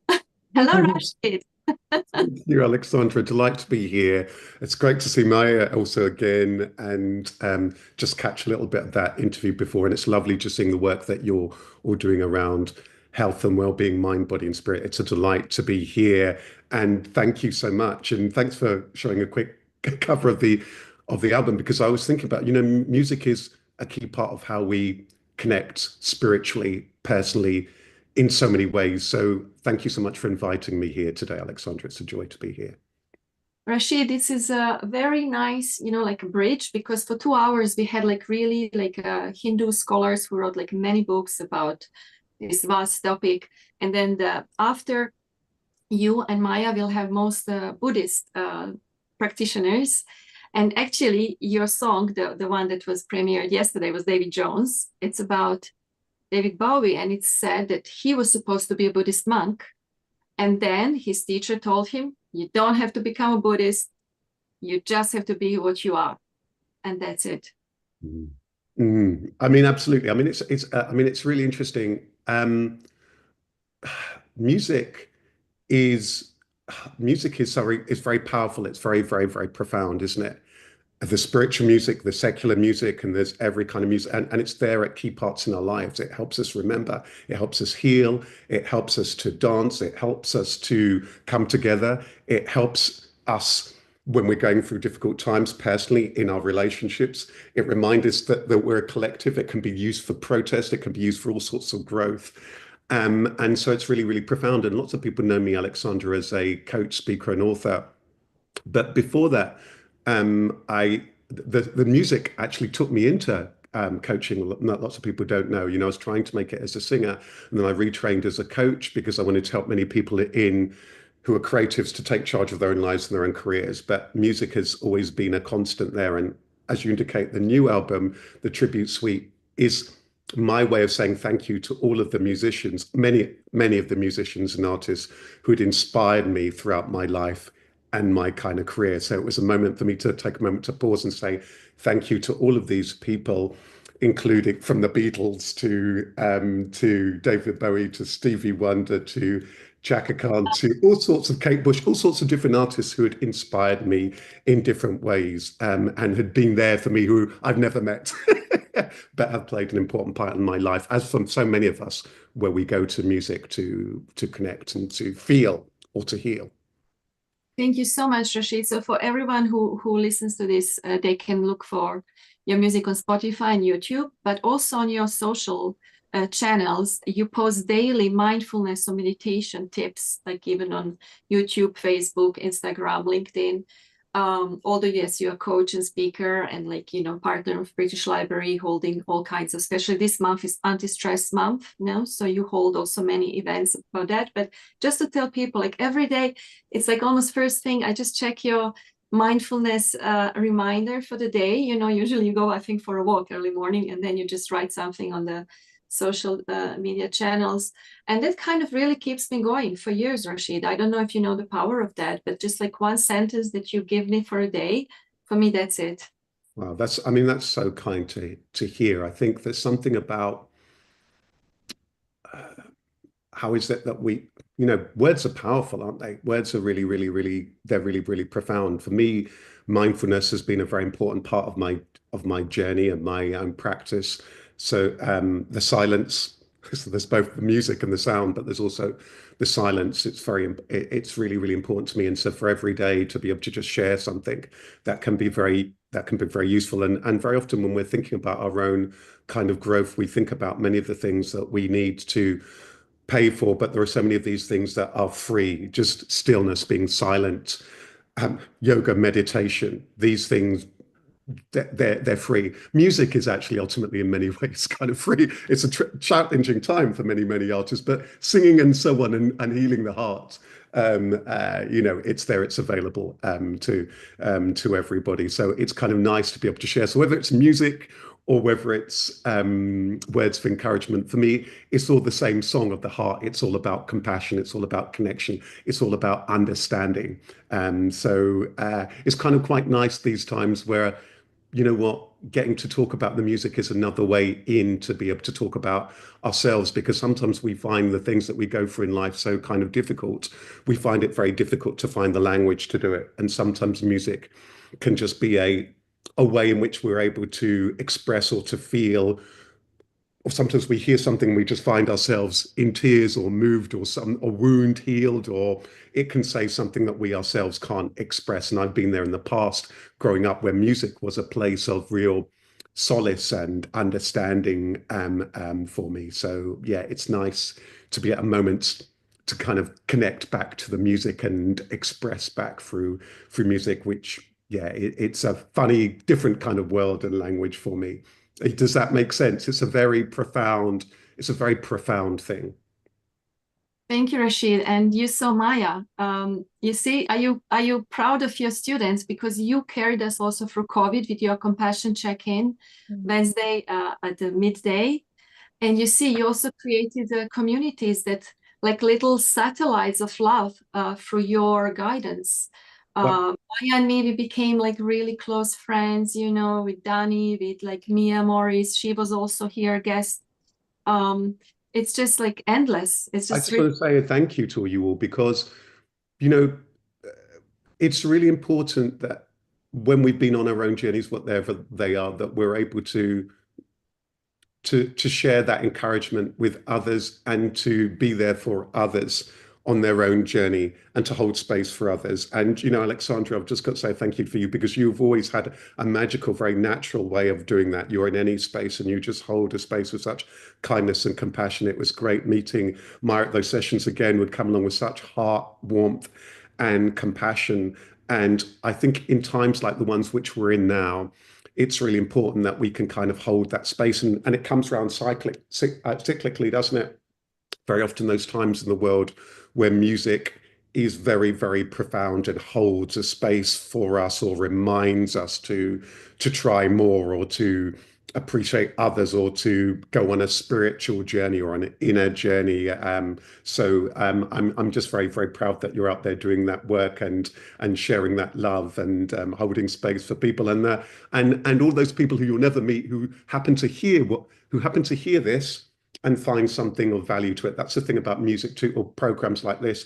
People who will never meet. I'll never forget an old flatmate of mine who's a creative, who's a photographer, said to me, when you're doing lots of these things, there'll be so many people who you never meet, but who are touched by what it is that you do, and they will get something from what you do. So we might be here, we might know that there's however many people in this room, whatever, but there are hundreds of other people who will just be listening to this in their own way, who've taken something from it. So I want to say a big thank you for you for doing the work, and for everyone behind this program.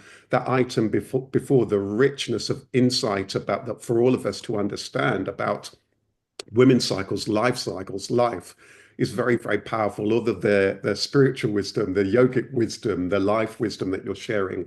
Thank you so much for that. And for me, it's kind of a nice honor. I don't usually talk about music, so you giving me that space to kind of talk a little about music is really, really important. I'd encourage maybe everyone here today to maybe think about, and everyone who's listening, what's the music that's played a key part in your life, and what moments has it been healing or helpful for you? Sometimes we just see it as background, and we forget how powerful and profound it is. It might be the thing there that was at the wedding, at the funeral. It was there the day that somebody first fell in love, or it's the thing that somebody turned to when they were struggling. It's a very, very powerful part of what we have and what we have to share and to connect. So thank you so much. Thank you so much, Rashid. So if you don't have time to stay with us, I understand, but maybe you can watch on YouTube later. You will be maybe surprised, maybe not, with Maya is up to something like. I'm looking forward to it. You know what? Yes. I'm going to try and hang on here in the background until half past, just to hear a little bit more of the conversation, and then I'll slide away. But it'll be lovely to hear more. So I'm going to stay here. I'd love to hear a little bit more. It'd be lovely. Thank you so much, Rashid. See you soon. See you soon. Maya, Carl, this was Hello. really Hiya. no, Rashid, who actually, he was the connector for us to meet. Yeah, he was. Thank you so much, Alexandra, for inviting us on today. When I saw the lineup, I thought, wow, like, quite an impressive stage. And I'm just gonna walk on and say, with my beginner's mindset.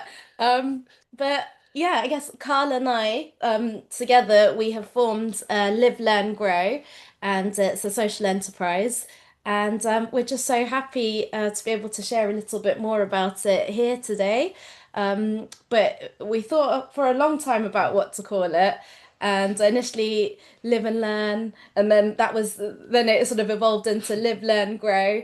And we quite liked the concept of like looking at life through that lens, and sort of recognizing that we're all at different stages in our life at any one point in time, but you're never too old or never too young to live, to learn, and to grow.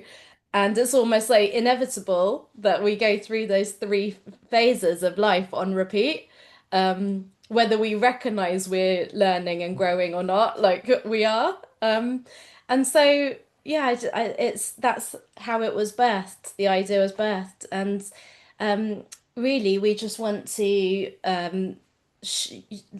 introduce to different groups, individuals, organizations, communities, a different way, a different approach to perhaps or a new perspective to what they're used to in their everyday environments. So to just inject a little bit of that mischief and that magic and that playfulness that might not be part of the mundane day to day, or the autopilot. So to sort of bring in the pilot to the autopilot, or the counterbalance, whatever it might be. So if there's rigidity, more flexibility; if there's flexibility, more rigidity. And it's a bit of a play for us as much as it is for anyone who we interact with. So we're at the early stages. We're based in Hertfordshire, but I have said to many people we are happy to go anywhere and everywhere. So if anyone wants us to like go up to space or go to Barbados, we're there. You know, provided flights are paid for, we can be there. But yeah. What did you do? How did you two meet? What are your backgrounds? So I guess well, okay. I'm just thinking about how to start. Essentially, we met because a few years ago, I had a little girl, and I thought I needed to be out in nature. So I came across forest school training as a form of being out in nature, learning about the nature, and actually taking it into schools. So even though it's called forest school, it doesn't really follow the national curriculum, but it's a way for children and adults to immerse themselves in nature and just feel the healing benefits. And as part of that training, Carl was actually running a particular sections of the training on the psychology side. So psychology is within school environments, or like within with children, and how to help them feel comfortable. The training was actually in a Victorian walled garden in Hertfordshire. And so after the training, it came about that actually the garden wasn't being used much, and Carl was available and I was available. So we offered adult well-being sessions once a week, every week, to anyone and everyone. And since then, we got to the winter season, and we thought it might be nice to take all the skills that we've been using and applying and take it on the road. So rather than say the walled garden was called Within the Walls. So we was telling everyone, hi there, we're within the walls but on the road, like walled garden but we're on the road. We thought we'll just actually develop its own social enterprise. So Live, Learn, Grow came out of that. So we very much want to help people connect with nature and be that bridge. So with the forest school training that I did a few years ago, that's really helped me to steep myself in that natural environment and look at just what's around us, weeds and trees, in a very different light, and not just to see a tree as a tree, but actually there's a lot of diversity and uniqueness within amongst nature. And all the things that we take for granted, even in our back garden or on the walk to the train station. So yeah, that's where Live, Learn, Grow's come from. And we want to either go to people or bring people to different areas of nature around them, not necessarily to Hertfordshire, just things that they might walk past every day, but to help people revisit and appreciate the simplicity of what's in their day-to-day environment, and see it with a richness and a wealth that they never sort of tuned into before.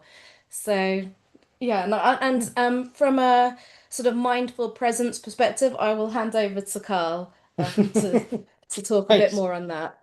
Yeah, that's it absolutely in a nutshell, really. And I suppose for my journey, really, it was very much sort of very corporatized for many years, and then yeah, I sort of hit a point in life where it's sort of on a descent. So that was really the universe sort of giving me quite a firm message to say you're going to have to do something about it. So really, to sort of pay back kindness that was afforded to me, I sort of started to learn about psychology, got into counselling and mindfulness, and really, I suppose the biggest qualification I've got is I'm a dumbass. And that means, if I can do this, everybody can. There's no, it's a very low bar. And it's embracing that simplicity and, being able to sort of, laugh at yourself and laugh, with sort of things and really take that celebration in life. Look what nature has to speak to you. Look what the bumblebee's telling you. Look what the plants telling you. Look what the wind and the birds. And it's quite amazing that when you do sort of embrace the silence, how much you actually hear. And and sort of to tie in, with music. I mean, God, that has been such an amazing fundamental part of my being. And again, I just found sort of new depths in that and a new sort of new levels of being. And really everything comes together like that landscape of sound. So so yeah, and then sort of fast forward a bit, it was kind of where, yeah, I was sort of helping out the forest school training and sort of doing some mindful bits and then yeah, so I was very fortunate enough to meet sort of Maya, and again, I think it was just a start of a new chapter really. We sort of had that common interest in psychology, and again, it was nice to sort of to keep sort of being able to sort of bat stuff across and get people involved, and literally, again, it's nice to appreciate the world, but it's nicer to do it with friends. And it's nice to extend that invite out to make new friends. And it's sort of, where there's people who are alone or people who are in, different parts of their journey in life to sort of come together and share and grow and evolve, bridge the East and the West philosophies. I mean, there's space for everything. And so you yeah. So yeah, I mean that's kind of a winter, and I mean even thinking of the name was a lot of fun. I mean we had everything from was it noodle noggins to to all sorts. And again, it's just Yeah, we thought noodle noggins or noggin noodle might get confused with is it a restaurant? Are they in the food industry, or what's happening there? So Beautiful work you're doing. It's really beautiful work, and it's really funny to, in a good way, to hear that, because I remember my very best friend sent his son to moved out of London, who had been a singer like me, and moved out of London. He decided when he was going to have his son that they were going to move out of London, and he was schooled at a forest school. And and so the power of that time in nature can be very, very, very profound. That simple connection, as you've both been saying there, isn't it? Tree's not just a tree. What's the tree? So what the bee is telling us, all of that stuff, that it can be really incredible, because for many of us who live in very urban areas, often the only time, funny enough, that we go into nature is, the times where we're really upset or angry, think, oh no, I need to go for a walk and I need to clear my head. Isn't it funny that nature is, without us knowing, calling us? And then within 10 or 15 minutes of us being on that walk, we've forgotten whatever it is that we were angry about, upset about, and so on. And we're just enjoying that oneness. I think there's so much of the edge that can take off of how we connect with with other human beings through nature, that we can learn about ourselves, be more nurturing for issues like how we feel about the planet that we live in. Sustainability is far more manageable if we see nature as just part of our nature that we are part of. So I love the work that you're doing, taking a little bit of nature into where people are, or taking people out into nature can be very, very powerful. So I just think it's really, really incredible work. And I know when I was going on my own, if you like, spiritual self-discovery journey, a lot of that time was spent outside, long discussions out in nature, or silence out in nature in the woods and so on. So I love this combination of that mindfulness and nature. Wonderful work. All the best with it. Thank you so much. And we also really want to sort of help people to tune into nature cycles. And Alexandra, thank you so much for, letting us be part of the lineup. And it was so interesting to hear the Ayurvedic take on things and the natural rhythms there, and the work that's been done on the particular project to educate children or the girls with their natural rhythms.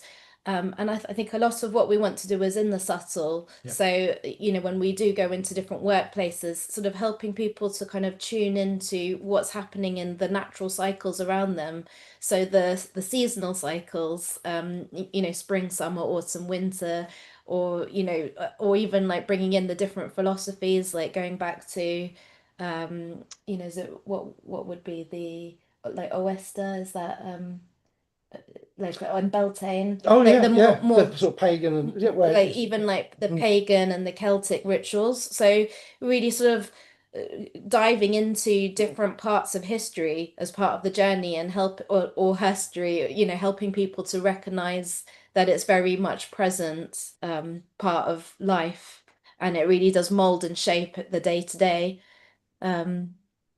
Yeah, and I think when, especially when you're in an office and you might be looking at the four walls every day, we just want to sort of just help people to take a step outside, like whether it's 10 minutes, 5 minutes, a coffee break, or you know, the walk at the end of the day or the walk at the start of the day, and just really bring the richness to those micro breaks, really. absolutely. And I mean, you know, sometimes you have to go in to go out. And you know, it's funny, really. You know, we have absolutely everything. You know, we have it in absolute abundance, and yet we spend all this time looking for it. So true. I mean, so true. Sometimes it's just those, and it's really interesting that point that you make, because they don't make that sometimes particularly when we're struggling and when we find ourselves out of balance, and of course we know there are all sorts of life events that can do that with the day-to-day of the work. We often think that there's something very, very significant that we do, or to get that rebalance can be really complicated. Actually, often it's not. Often it is about sleep. It's about rest. It's about getting outside. It's going into the garden. It's going into the nature. It's about breathing. It's getting the fresh air in. It's about opening the windows up. It's about just connecting. It's about that slowing down. It's about just feeling that oneness, that we're not alone when we're out in that park and everything's going on, that we're part of this whole ecosystem. Because as human beings, we've done this wonderful job of just closing the doors, closing the walls, and closing things. And little steps like that can be the thing that makes all of the difference. Wonderful. Really, thank you. Yeah. Thank you. And also, as part of the concepts of playfulness, we're also playing around with things like mudras.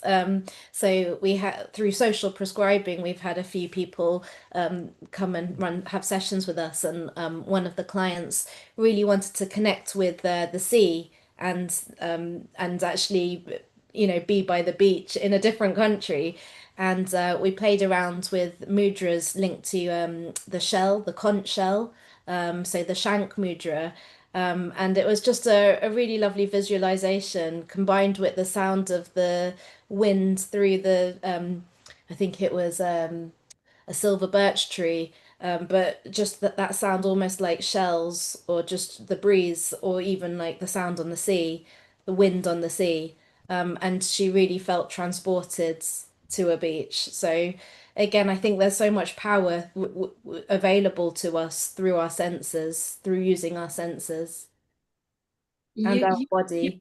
You mentioned that, Maya, like, you know, those scholars at the beginning, you know, they were talking about that and writing about that and teaching about that, you know, transforming the holistic mind. But you are doing that in a very practical way. You're helping those people who come to GPs and then through social prescribers to you, to really guide them back to themselves and connect with nature and wider environment surrounding around them. So that's really amazing. Thank you so much for doing that. And I know it's not the last time for you to be here. And I hope. In fact, yeah, Alexandra, thank you so much. Like, I am very glad to meet Rashid as well as Maya and Carl. Big global namaste to all of you. And the facts that you have been talking about are so fascinating, and they're so practical in today's life. We don't realize all these things when you have been talking about how important this nature is, how important these plants and the surrounding of the environment, the outer environment that we talk about, is in connection to our inner environment and how it harnesses us. And therefore, you are doing a marvelous job. Live, learn, and grow. You can see how you do these things to empower people and to let them know how powerful we are as a human being, as a part of that nature being gifted as. And It just makes me realize when after my day's work, I always sit near my garden and watch the sunset. Or people, I belong to Himalayas and the hill station, and sometimes people ask me, don't you get bored with the things? And I said, I never get bored because the nature is around me. And every day when you see the mighty Himalayas, it's very different. And the whole scenery changes and it gives so much of different effect. In fact, coming from the field of alternative medicine as well as Ayurveda, uh, I have a lot of other researchers and scientists who have been working on forest therapy. There is a lot of research work which is done, and I myself have been giving a lot of presentations on Vriksha Ayurveda, which is an integral part of Ayurveda, as well as the ancient knowledge system that talks about how important this nature is. And we don't realize, but those small things gives us subtle happiness, and that's very right. I would like to get connected with all three of you, definitely. Alexandra, thank you so much for putting them together, and we definitely need them for all other episodes in relation to Ayurveda, healthy life, or it's been mental health, or it's environment. It fits all. So wonderful job and wonderful connecting. Thank you so much. Thank you so much, Dr. Amrita. Thank you, Maya, Carl, Rashid. Thank you so much for joining. And you're welcome to stay now because we talked about Himalaya. And here we are with Himalaya Lama Yönten and Tenzin, who was born in Sikkim, and Lama Yönten from the Tibet. So this is now a continuation of our session on how to live life like not distracted, not absent-minded, not like what Maya said, not like on autopilot, but like really true values. And I must say, I know Lama Yönten and Tenzin like more than 20 years maybe. And we have been together in France in the Buddhist temple in Larabling, Tibetan Buddhist temple that was inaugurated by Dalai Lama, and he used to come and teach. And so Tenzin is my friend, and she's now in. Hello, Tenzin. Hello, Tenzin, Tashidele. I come from the land of the Dalai Lama from McLeodganj, and we have the temple of Dalai Lama. I keep watching his talks, meet him sometime personally as well. And it's such a pleasure to see you both, as well as Lama Yönten. Namaste to you. Thank you so much. Yeah. Tenzila, can you just put a landscape on your phone so it's a little bit feeling? Landscape means? Yeah, like other way around. So it's not portrait. Like this? Yes, perfect. Yes, perfect. It's better like this? Thank you. Yes. Yes. Okay, I cannot see you all. Wait. Yeah, and Lama Yönten is also here. Tashidele Lama Yönten. Oh yes, now I see. Tashidele. Can unmute yourself, please. Lama Yönten, unmute you. Oh, that is. That could long. Tashidele. Tashidele Lama Yönten. Mary is also joining us from America. We all met in France. Mary and Dawn also there. You remember Tenzin? Yeah. Hello. She wanted to do a Tara mantra just before we start, if it's okay for all of you. Yes, why not? It's a very powerful mantra. Yes, please. Yes, please. Yes. Mary. Hello, Madi. Hello. Tenzin and Lama Yönten are here. Hello, Lama Yönten. Namaste. Very good to see everyone. Nice to see you, Mary. I know that you also have some other obligations, and thanks so much for taking time. If you would share the Tara mantra with us that you just made a new chant and with your drumming, and that would be so wonderful. I think I have to turn the original sound Thank on. you so much. 1 second. It's a good introduction. Oh, Dawn is there. Okay. Hey, Dawn. Hi, everyone. So good to see you all. So I hope that, I might have to stand up. So the Tara mantra is a very powerful mantra. And I have a daily practice that I do with the Tara, green Tara. And one day I was last it just came up a new melody, and I had my frame drum, and I chanted this melody to the Tara mantra. Om Tara, Om Tare Tu Tare Tu de Soha is the mantra. I've set the intention already that all beings have happiness and the cause of happiness. May they be free from suffering and the causes of suffering. May they never be separated from the great happiness devoid of suffering. And may they dwell in the great equanimity that is free from attachment and aversion.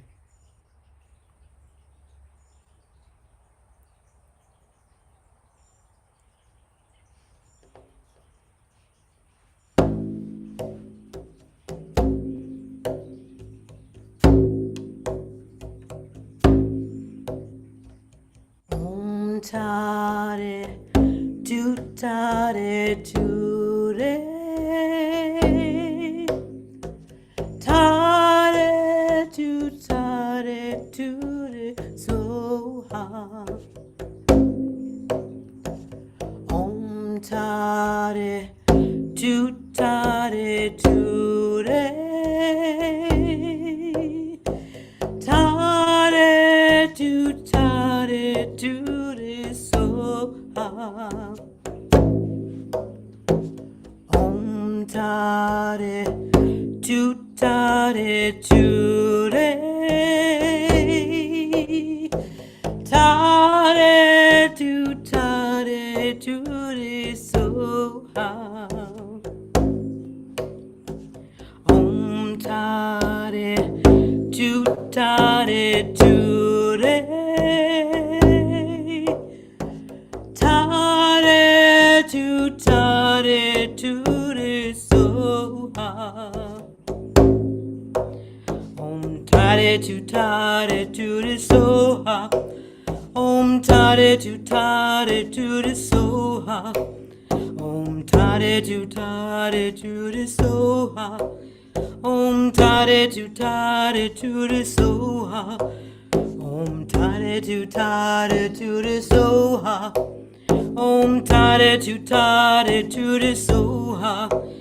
Om Tare Tu Tare Tu Re Soha. Om Tare Tu Tare Tu Re Soha.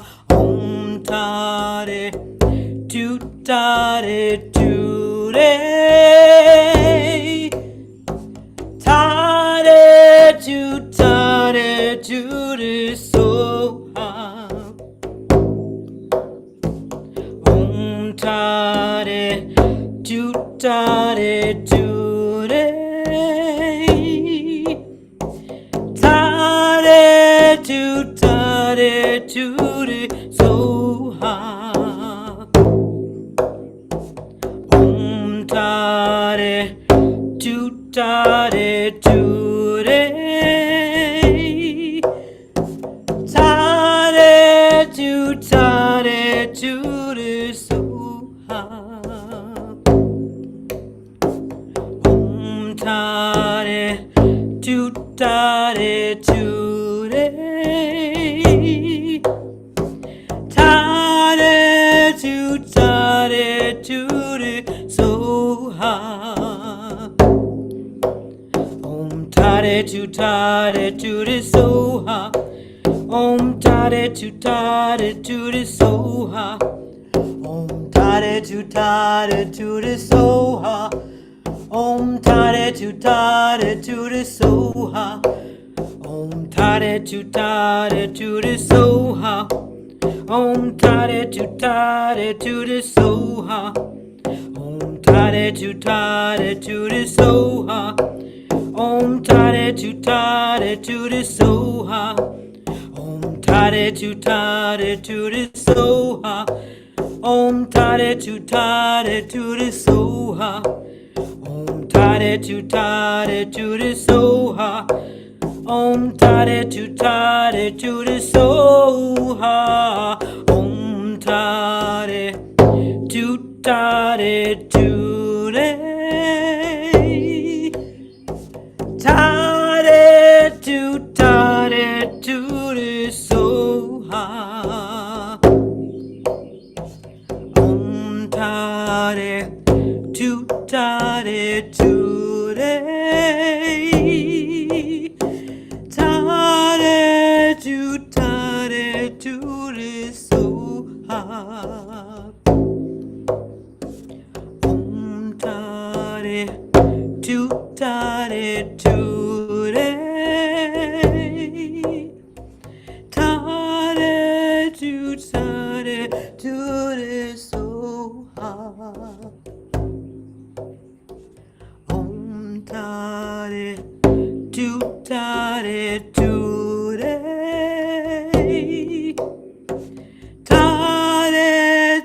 Tare to re so ha.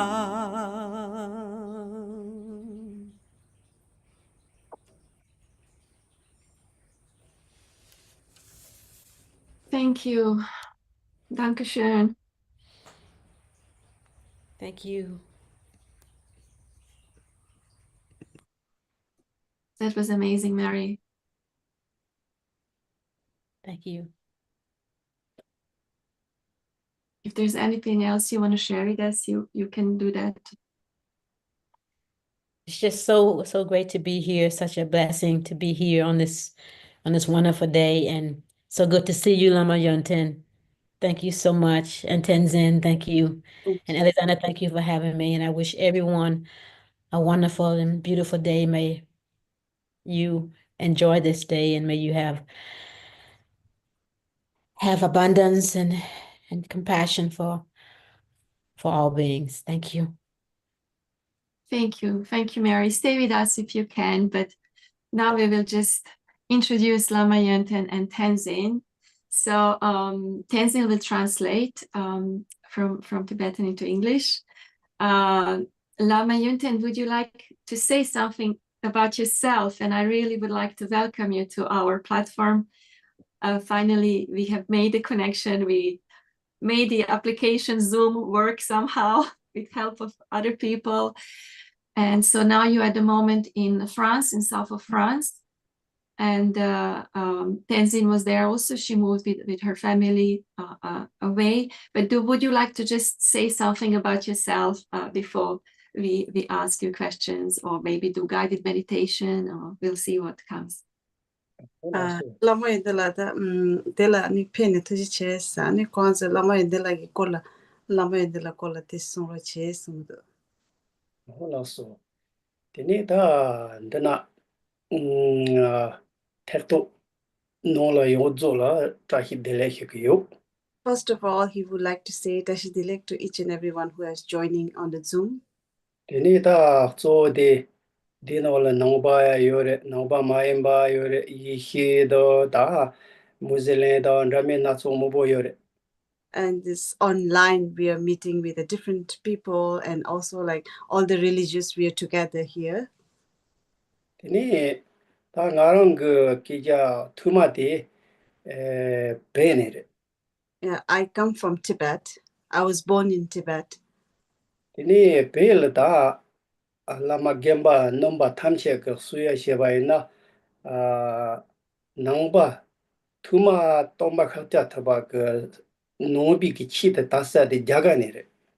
In Tibet, Lama Yenden used to heard that the Buddhism is come from India, you know. We used to say that, yeah. Ta jagane ma tanne tene pe kongshi julate tacha hacham chebore. And then the Buddhism came from India to Tibet, and now it's like, yeah, Tibetan people, we are practicing Buddhism. Tene pe la ta nima sasha kaji gelu pombo sene yo nolo la mobatare. Inside the Tibet, we have 5 different Buddhism, like Nyingma, Kaikyu, 5 different school, you know.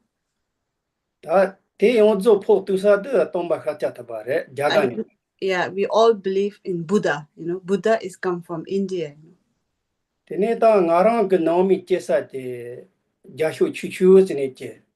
My family come from Tibet in a very small village. Before, I used to have only one house, you know, small house to live all together.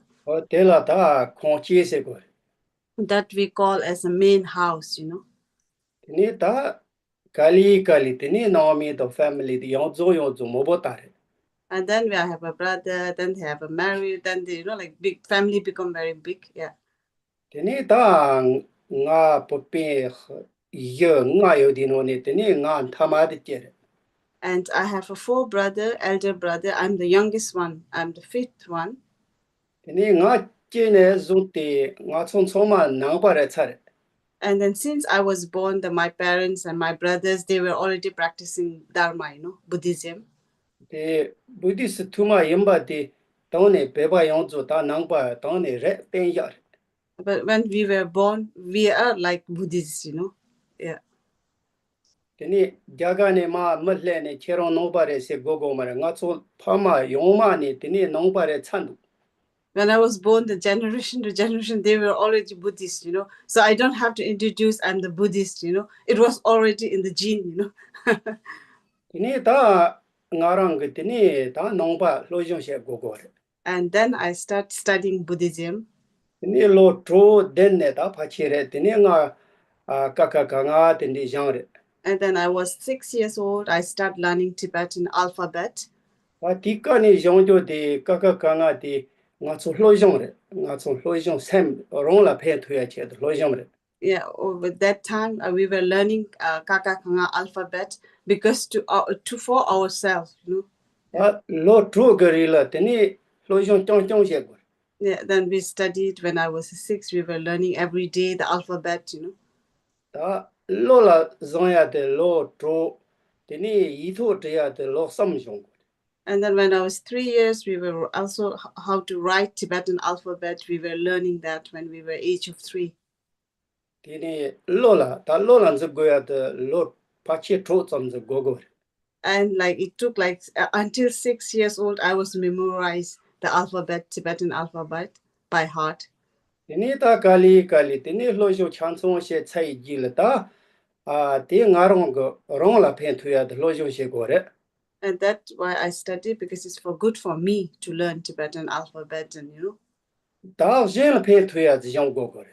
Then I realized that I have to do something to benefit other beings, not only benefit for myself. Alphabet is benefiting only for myself. Tini ta lig jong da se ne zupo lig jong da se ne tini romo da nga da tende jong go re. And then physical, to learn, we have to learn also the Tibetan, when we do Buddhism, when we do the practice, we use the drum and, the bell and all these things. Yeah. Tini ta ti lig jong se go re, lig jong da. And that's called physical, movement we have to learn, Tini chom go re, lama dance. And then we have to learn also Lama dance. When you become a monk, you have to learn also how to dance the Lama dance, Ti chung soma tobo soso go rong la phen thuya che ta jong go re to jen da ta ninja re. Yeah, that we learn when we were small, to also for good for us and also to good for others, to do this physical. Yeah. Ache chasam che yigri tini tende jong go re. And then still 13 years old, he was learning all these things, Tini ta gomba che no ta da la rungari no te lo li ka ta da no ba ga chi chu che bo ti rong kem bon jin ben phen chu ti long ro go. And then after that, he went to the monastery of Kempo Jigpen Pinzo. You all might know it. He's very well known in Tibet. It's a big monastery. So he went there. Tini gang ja ta tini ta so ga ta da lig jang da tini ta yong se zok pa tini jong go re yong ja. And when you go there, you have to learn. Then you start learning how to meditate, how to, everything you have to learn there. And without the help of your master or your teacher, you cannot do alone. You cannot learn alone. So you need help from your masters. Then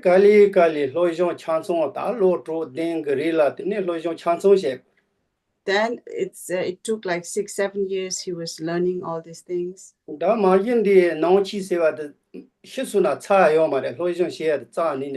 And we say in Buddhism, even we die, it will never finish the learning. Learning is never ending, you know.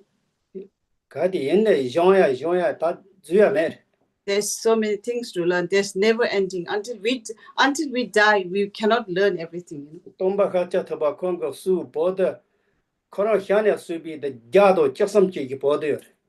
And Buddha said that there is 130 volume of text to learn. Yeah, even that we cannot learn. We cannot learn in our lifetime, you know. Dipa kyang maja hi gewam pasong so ba shi rang ge sen ne yang sen deng sang ge temba yi se ne da kong ge chi ye zen do di bo de ja do chi do jo de na ni yong zu nyang de ne de ni chi hyo ge yi su. And then from the 113 the text volume, he took like a 4 paragraph for us to study that, you know. Even that to study is so difficult, you know. Yeah. And that we have to, yeah, not to cultivate any negative things, how we have to do that. To do that also, it's so much to learn.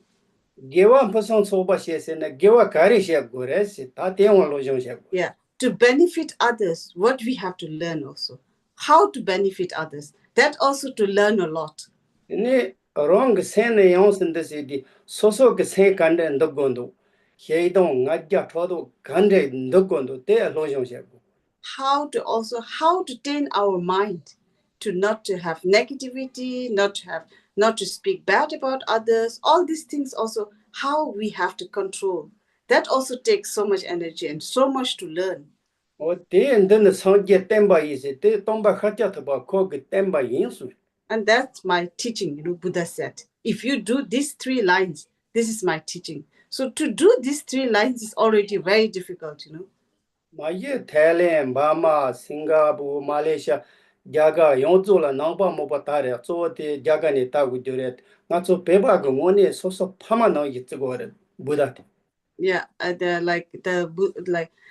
all over in Singapore, Thailand, in India, we all have a faith on Buddha, you know. We all believe in Buddha, but especially the Buddhism, they feel very close to Buddha as their own parents, you know. Yeah, Tibetan, we believe the Buddha is like our parents, you know. Feel very close to Buddha.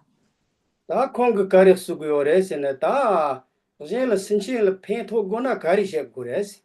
And Buddha said that to help other, what we have to do. Da di religion da cha she na da seng jang da seng. First, we have to train our mind, you know. Tini da seng jang da ya. No. Da seng jang da to la tini shang chu ge se ren bo che kan de ji gon do. Jen la tini pemba kan de she gon do da de lo jong she go. So we have to learn the bodhicitta, you know, bodhicitta mind. How to have a bodhicitta mind for the other people and cultivating the inner calm. Pena Buddha korang tsende she legend su re. Buddha taught about the karma, you know. Tsende she legend pachi ensemble no da noba mato yo te mare ko keleng yo sa mare ko. I think I'm not sure, you know, like how many people are have believing in the karma, you know. So I'm not sure about all these things, you know, but we believe in karma. Ngag ndi chede ma jemba chil stena kog jima nga mau pal nga tsil gre sombi yonga tso bebe ge solo no le no bi ge solo no le kol pe to na tsle pe tu gre kol no jana tsle no ja gre ji ti ja she ja nga tso bebe no lo yore. And Tibetan, we believe that if, like, for example, the water, if I drink water, if I give to the other person who is thirsty, it's also you feel like you are like giving and taking, you know. So you're helping that person also, and also at the same time, it's helping you also, you know. Tada jemba ge saja jemba ge pachi nge pal stena tsli ste usom bi somba te yola mela ja cha ja adang se himdo. But I'm not sure about everybody does this, you know, like I don't know about everybody who does that, you know. Yeah, so I'm not sure. nga tsu ti inji minji gondo nga tsu pala tini sinchin la pens to na tsil to ungre so na ti nga tsu ngi jamba za tong tu gondo ma to inji minji kol gana re magana re pens to na yon ti di samo zu tu gondo. Lama Indian is saying it's so important to have a compassion for the all sentient beings, like to help others, it's so important. Ma ye nga tsu zombo likno so so la di hare di god re yore ti kari suwa da ta di pachi chi pan ro di re. Yeah, of course we all have a different belief, different belief in different certain thing, but it's a compassion is a key. Nga tsu di zombo li yon zo la da hare do yo yore. Yeah, in every like everywhere in everyone we have each different belief and different God, but at the end of the day it's all like compassion.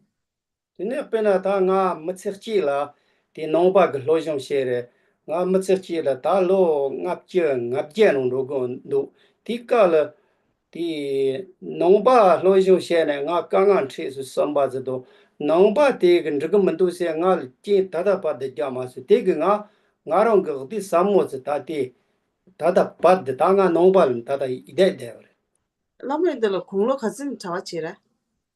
de Lama Yindala become a monk when he was 7 years old. Right now he's 58 years old.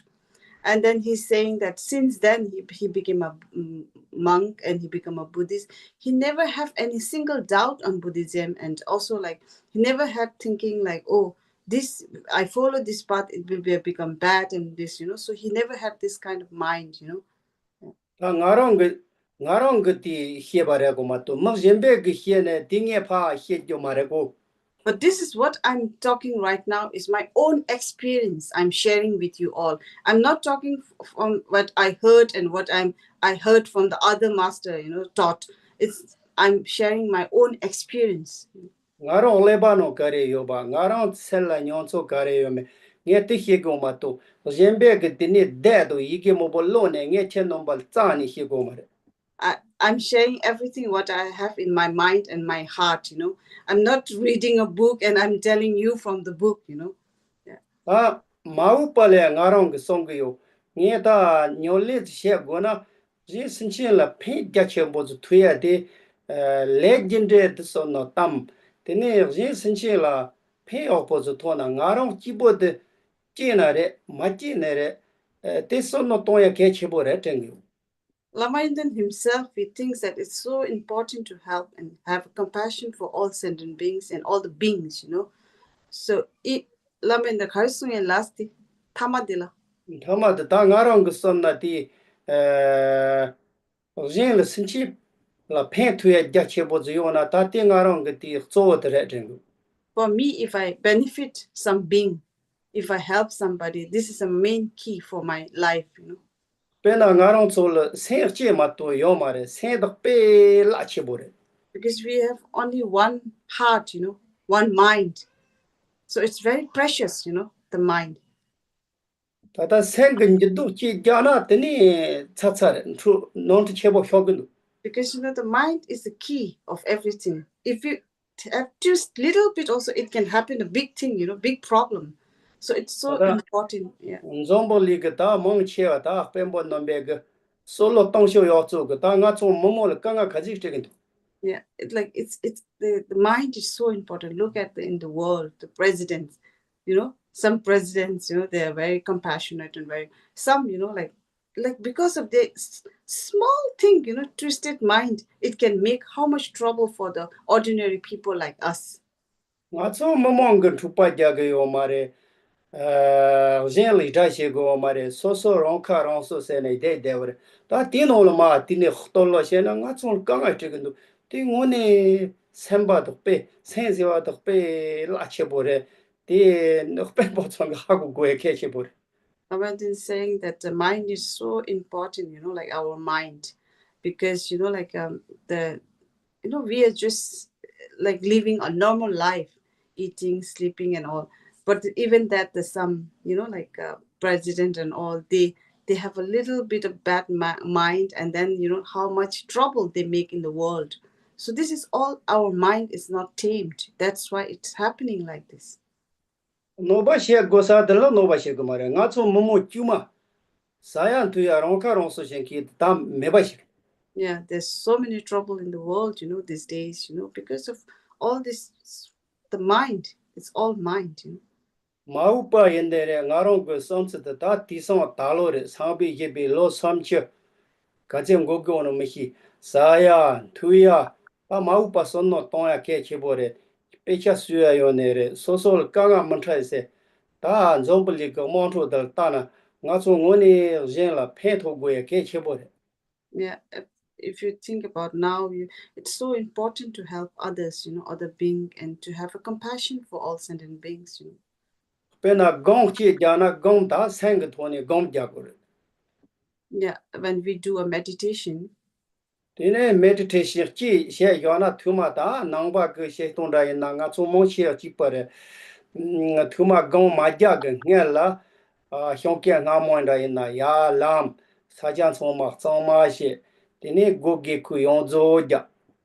yeah, and like for example, when we start the meditation, when we do a meditation in the morning, make sure the place around you are clean, Tene Atmosphere is so important. computer da tene phone da tanda yona khaja tene thatso no le meta yona tso choma de pha me ba she so so la ngong to don jin no me she ko ngel.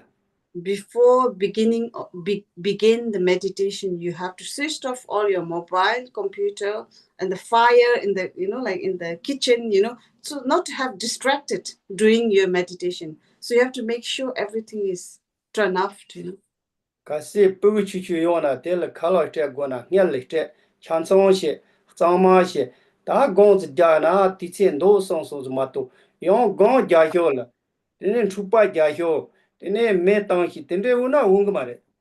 Because if you have a child or baby, you have to feed this baby before you start your meditation, before you do meditation, not during you do the meditation and you're thinking about your baby and all this work, household, then it's a distraction. Gong zi ya de che nombe mo che gom ja ya ko tere to bo zu po hian bo she ta chi ke to ne hian na mo bo he re de te me wa she ne nga chu ko de ya de. Yeah, Alamardinla is saying that I will explain you a little bit about meditation, but very simple method, because I'm not going so deep into the Buddhism, way of meditating, but he will guide us very simple and very normal, like you can do every day in life. Tene nga chu so ma to de bo ya po zin do. First, you have to put your body on very straight like this. Tene jallo le di jallo te jen to a she. And you have to put the back a little bit up. Yeah. Kasi jallo thombo me na ma re su na tene ma jan nagar. Yeah, but make sure that you have a cushion in behind, because if you are not, you have a back pain or something, because so that you don't have a pain.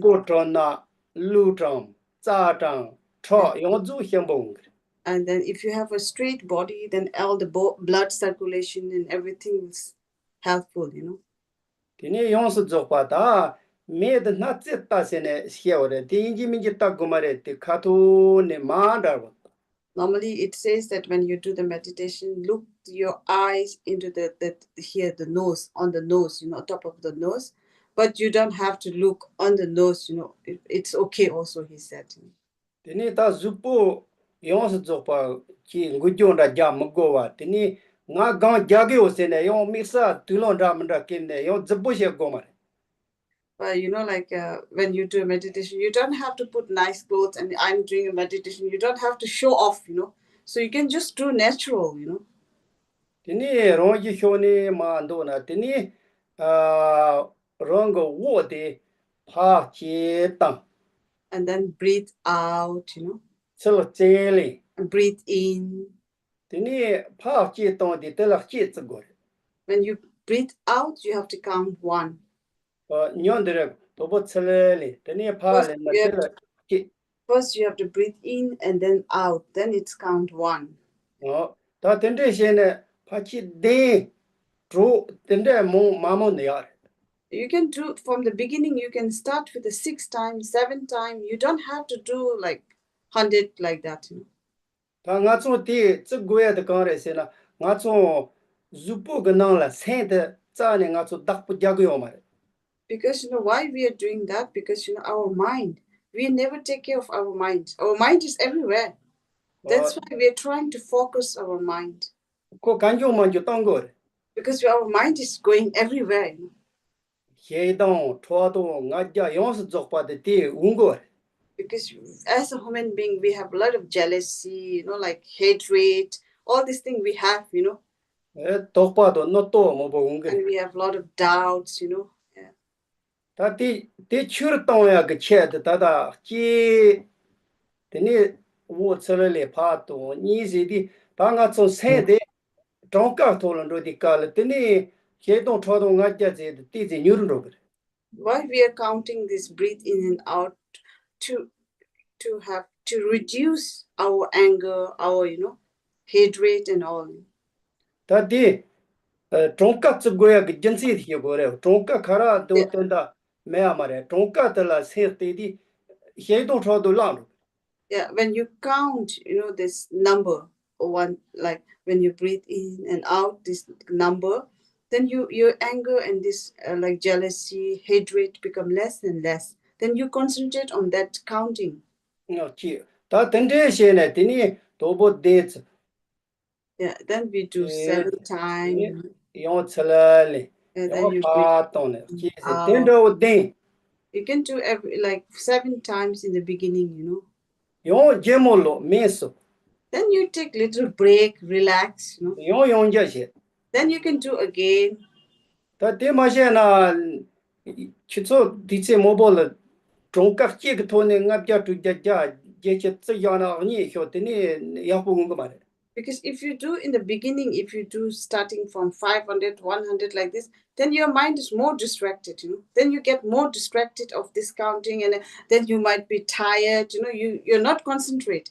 So it's best to do like 7, but like in the beginning. Tekal te je tende kaundi ya po ndo thona tini zupo ka nal di ni hoya kongre. Yeah, then you start hearing also your heartbeat, when you do meditation. Chotsa gere ka jugo yo me do tini tsa do tende ida sa sir tenda te je kongre ti so zupo ka ta nyong da ma kali lobo choi. Yeah, when you go deeper and deeper into meditation, then you can feel also how relaxed you get, your nerve system or your blood circulation, everything become very like calm. Tene pena chalo jugu chebo zi kenne rega gong ro ndingo le leti o tanga letsa somba o tenda o zungre. Yeah, you have a feeling like this. For example, you climb on the mountain with the heavy stuff with your backpack, and when you reach in the hilltop, when you get like this, you feel like that.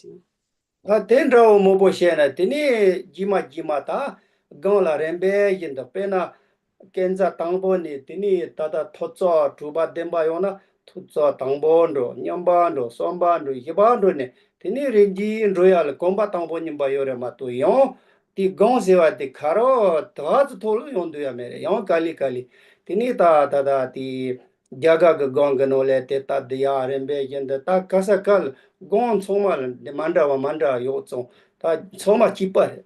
There's many different type of meditation also. When you start, then there's a first level, second level, third level. You can go up and up, even in India.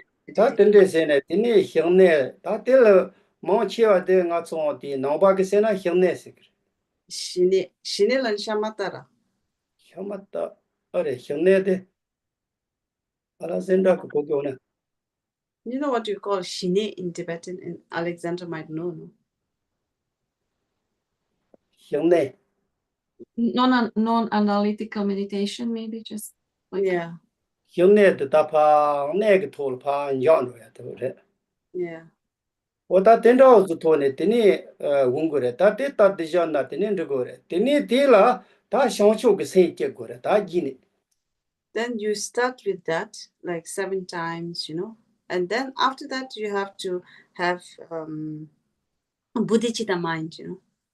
다 shangchuk se kari che gondo se na zomboli yonzo de tuma masomba soso pama pinja trongpo tromo thamche tala teni sonno tonne techo kandendo dewa kande thondo dunga kandendo samnata.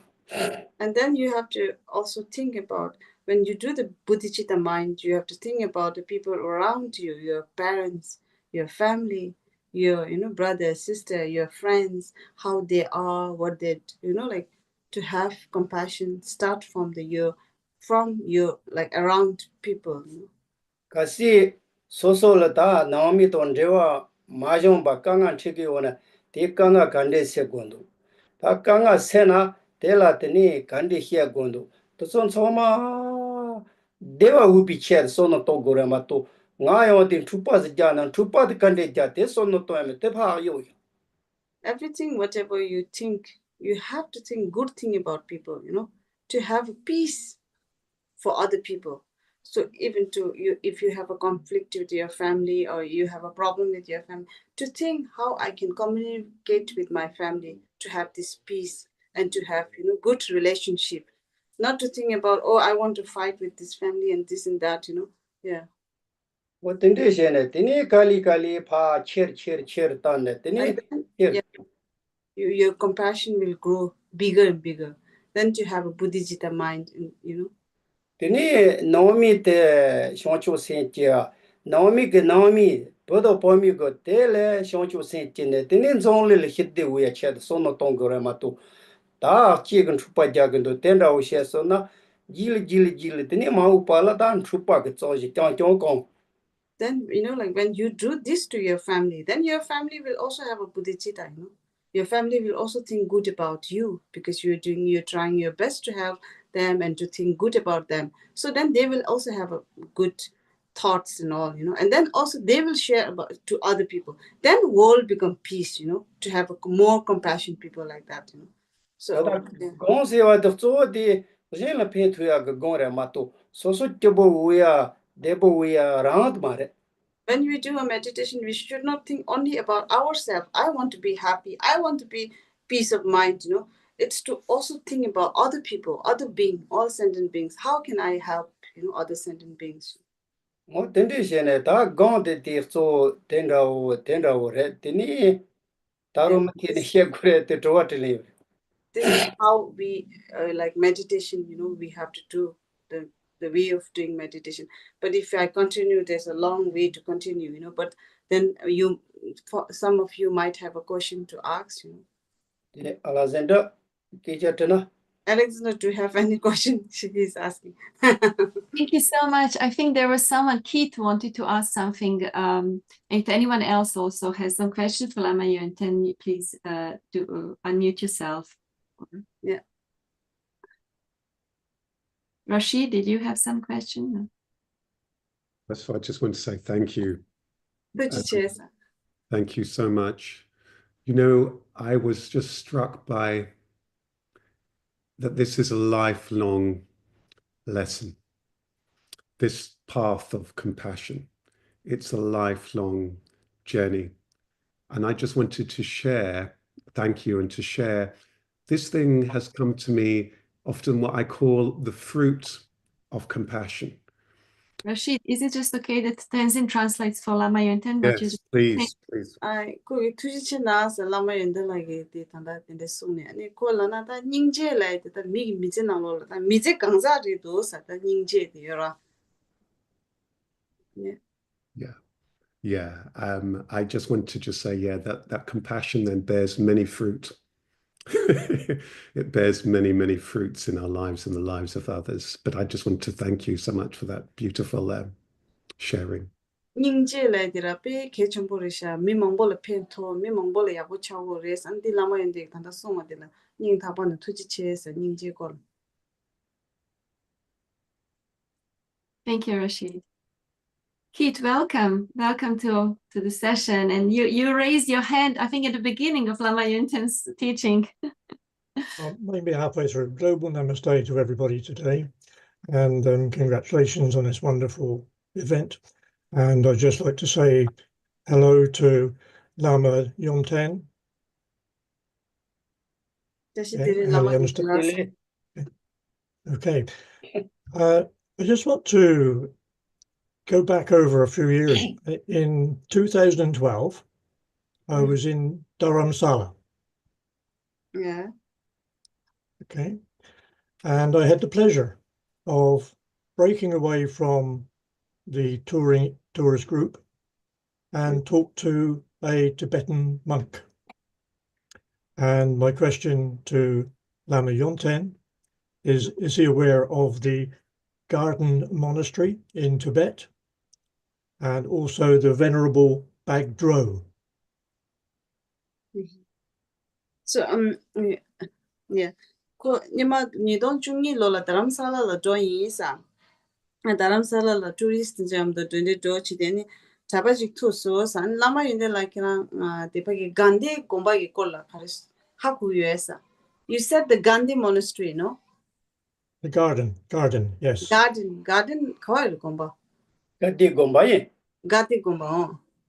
Te dharamsala nga kita chajime kundi benjaya chonjuma gomba mobondo ti misa mihi. But the Gandhi monastery is in the Tibet or in Dharamsala?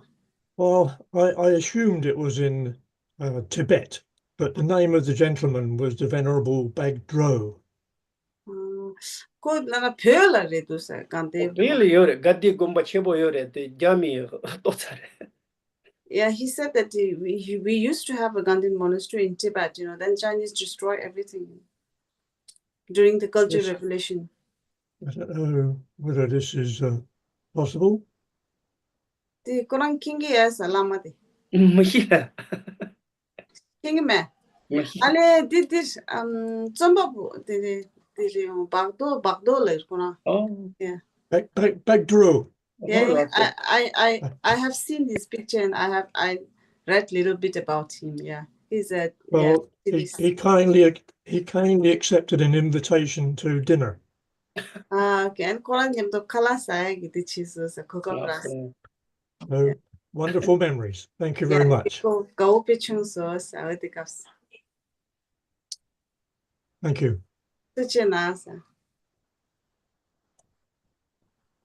Dr. Lakshmi, I see you also here. Welcome. Global Namaste. Global Namaste to all of you. Well, it was a wonderful time was listening to all the details of Buddhism. And I was thinking how in India also, Buddhism is a very important religion. And we celebrate Buddha Purnima on 5th May every year. Yeah. And we also have other Buddhist organizations and their celebrations all over India.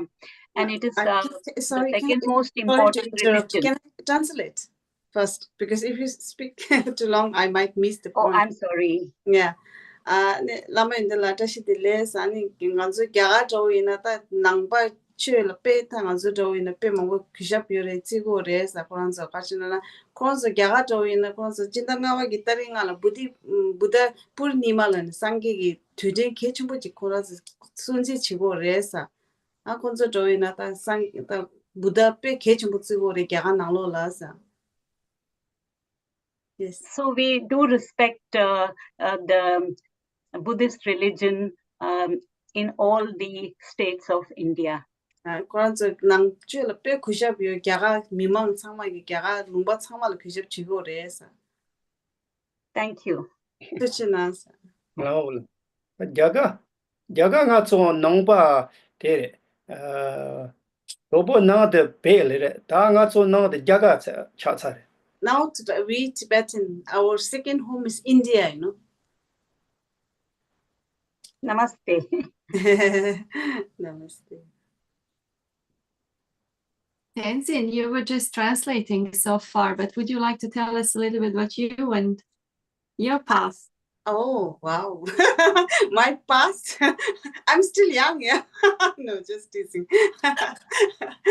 No. Yes. hello everyone, and very pleasure to meet you all. And yeah, it's thank you so much, Alexandra, for inviting me. And though I'm not very knowledgeable like all the other speakers, and I see, like last time when she sent me these things and she asked me to say something, I said, no, I don't want to say anything because, when I saw the picture, all are very well learned, doctor and all these things, but I'm nobody. I didn't, I'm not a doctor. I don't know so much, So I said, no, I cannot, and she said, no, just speak about, like your life and all, So I just want to say that I was born and brought up in India. I was born in India and I was brought up in India. I was born in Sikkim, actually, the northeast part of India. And then I came to France when I was 21 years old. And since then, I'm in Europe.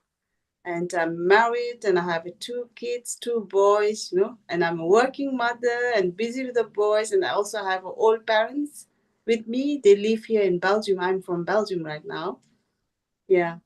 So Thank you, Tenzin. I think this is we all have done the free retreat there in this Buddhist temple, and the Trulshik Rinpoche, who was the teacher of Dalai Lama, yes, he used to say that it's not a teaching, but a person who should be Dzogchen, because we learn mostly Dzogchen. So for me, Lama Yunten, Tenzin, Mary, they really embody that. Just like what before we heard from the scholars here, it's about embodying the teachings. It's not about teaching the teachings and preaching. So when Tenzin says I'm nobody, for me she was embodiment of the teachings from the moment I met her. And Lama Yunten and Mary, they were just always there for people. If somebody needed a mattress, if somebody needed food, if somebody needed transport to the hospital, it was just tell me, we'll organize, we'll help. Always 24 hours a day, there was like people knocking on their door for all kinds of things, they always helped. They always were there. They were really living that compassion, what they are also talking about. And then simplicity. I like that. I like that simplicity and natural compassion. It's just like really natural embodiment of compassion. So I want to thank you, all of you, like Tenzin, Lama Yunten, Mary, you were really inspiration for me. And I think also now to others who have questions. I see Lata, Dr. Lakshmi also have questions to you. So thank you so much. Lata, would you like to ask? Global Namaste, everyone. Namaste. To the wonderful session, Alexandra, that you brought us wonderful guests today once more. And I just wanted to say, yes, I really do resonate and go along with your comments that this is real humanity in action from her, because she has, doing such great things, sacrificing her time and her life, and yet she's, saying it's just minute. And that's women for you. They always like to, give the praise and honor to God or others. So I take my, you're a good role model and a good example. Yes. And I hope your children really, turn out to be the wonderful individuals that their parents are. So I would like to just ask your speakers how it affects longevity, the teachings of Buddha, because obviously it's connected to Hinduism and the original faith that God had given us, and it's all intertwined, isn't it? And so I just want to, because he's keeping so remarkably well, health-wise and age-wise and, looks-wise, I just thought, how would he comment on that? I'd be just thankful. Over to you. So Tenzila, did you hear the question? Also, you can translate Lama Yunten that she praised you as embodiment of that compassion and kindness, but also she asked Lama Yunten about vitality. What about that practice and that peace of mind and his path and journey and meditation practice? is there a connection with vitality, longevity? Because he looks very young, Lama Yunten. His age. Lama indela tandata dinde sungnara ani nangba chuda ngazu gomda zukola adila ani lama indela tandata pasti lama indela khunglo chinju thongu dos adechide lama indela ita kuzi shapete ta kuzi ringo te la dila ta dinyamdo ta tyures tandata gomda zukyuni dinde pendo gire khandires 다디 셀 부츠 똑보 마셰 강아 마셰 테네 진 신chen 그 강아다 다 든데 온건도 나라에 다때 삐찌본도 강아 겐 온건도 가이셰나 다디 데보요바드 로롱그 하거나 드네가 데보 오근도 다디 메체 예rombo 땡지레 마토 제라 강아 가레요바 롱그 강아데 뇽나 드네가 이두리두리 마토 야안 로야메 Lama Indela is saying it's very important to think how blessed you are to have a good health, to, like always think about what you have. You have to be grateful with that, not to think about, oh, I don't have this, like only negativity. Then it will also disturb your mind and also it's not good for your longevity. So he's saying that it's so important to think good about yourself and you have to think also how blessed you are every day, 다다 다다 nga gsomna pena nga no thoyo mare naomi chi thugo mare ti ta matho na ngarang gsaja te pena jaga yerum bore jaga den nangpare nangpa indi ngarang nangpare tine pen rewa chebondo kanga dupu hugumdo. Yeah, because Lama Yuntin saying that Lama Yuntin haven't seen his family for I think almost 30 something years because he cannot travel to Tibet because of the Chinese, So he cannot see his brothers. He haven't met his family for more than 30 years.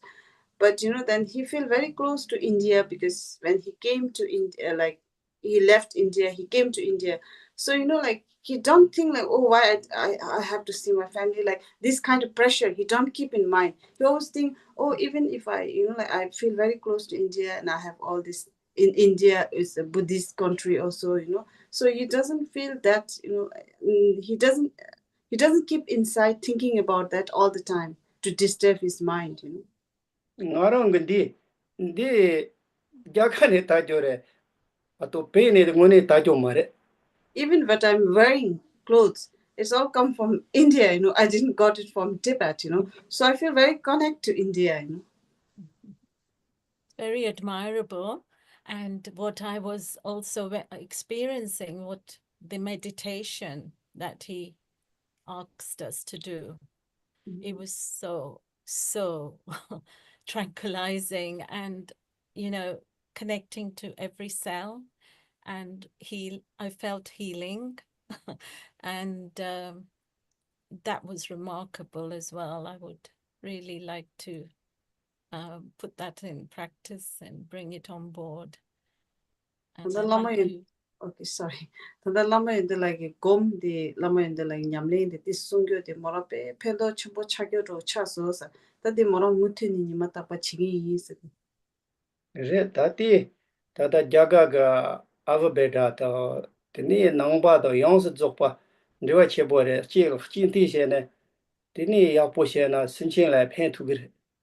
Because Lama Yendela is saying that in Indian medicine, Ayurvedic and all that, it's very connected to meditation also, So we if we do all together, it will benefit a lot of beings, to put all things together, meditation, Ayurvedic and all this, Western medicine, all.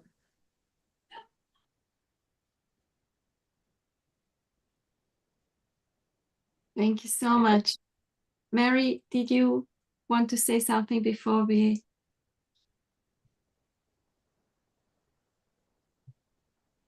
close? Hey, Mary. Hi. No, not really. I'm just thankful to be here and blessed to be here. And thank you all so much for your presence and your amazing meditation, Lama Yonten. Thank you, Tenzin, for translating. Thank you, Madini. Tini kasi mena nga ta ngarang di samsada rewa chiyo. And at the end, I have one request, and I have my one thing to say. Teni chen nomba nino yotse ta gen tong cheremba kepa chang chang insare. But what I've noticed that all of you today, you all are very well. It seems you all are very well learned. Yeah.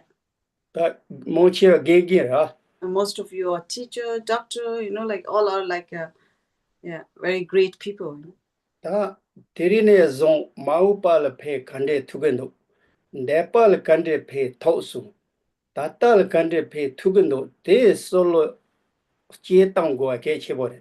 And I'm requesting you all from today onwards, please think about how to benefit others, how to think about good about sentient beings, you know, to how to this life as well as the next life. You know? Nepikal country phe thondo.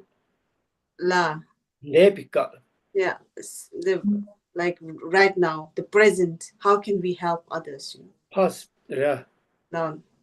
In the past, what I have done, how I have helped people, you know.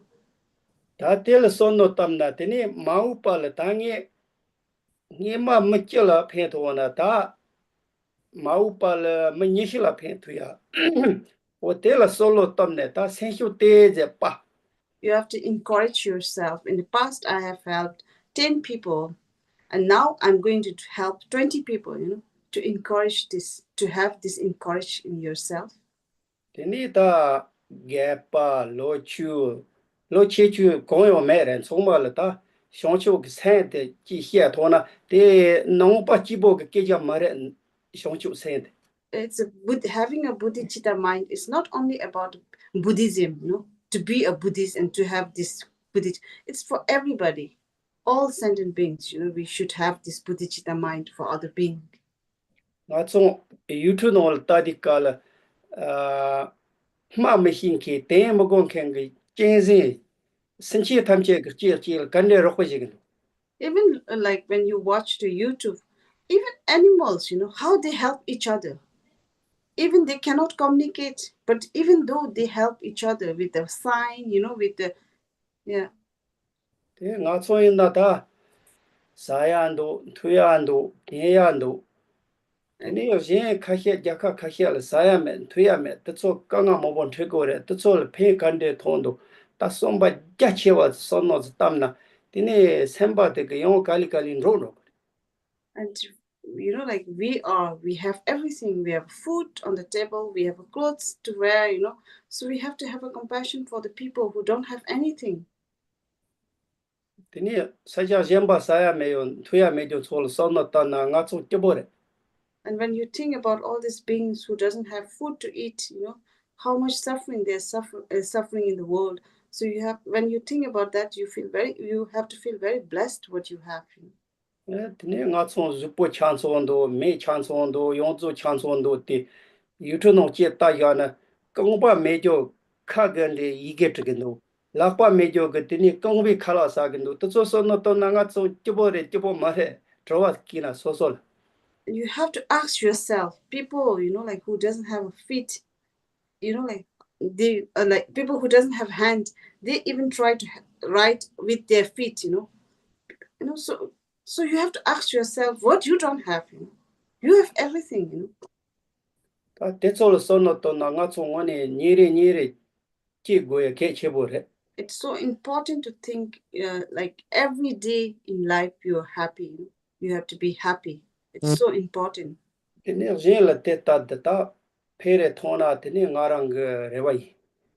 I hope and I pray and I request you all to please help others, you know. Thank you.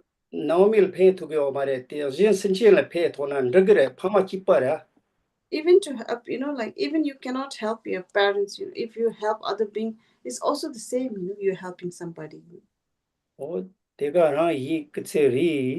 he said, that's all. Thank you so much for everybody.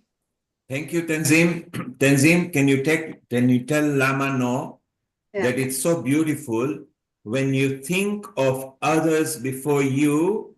Yeah. you have moksha.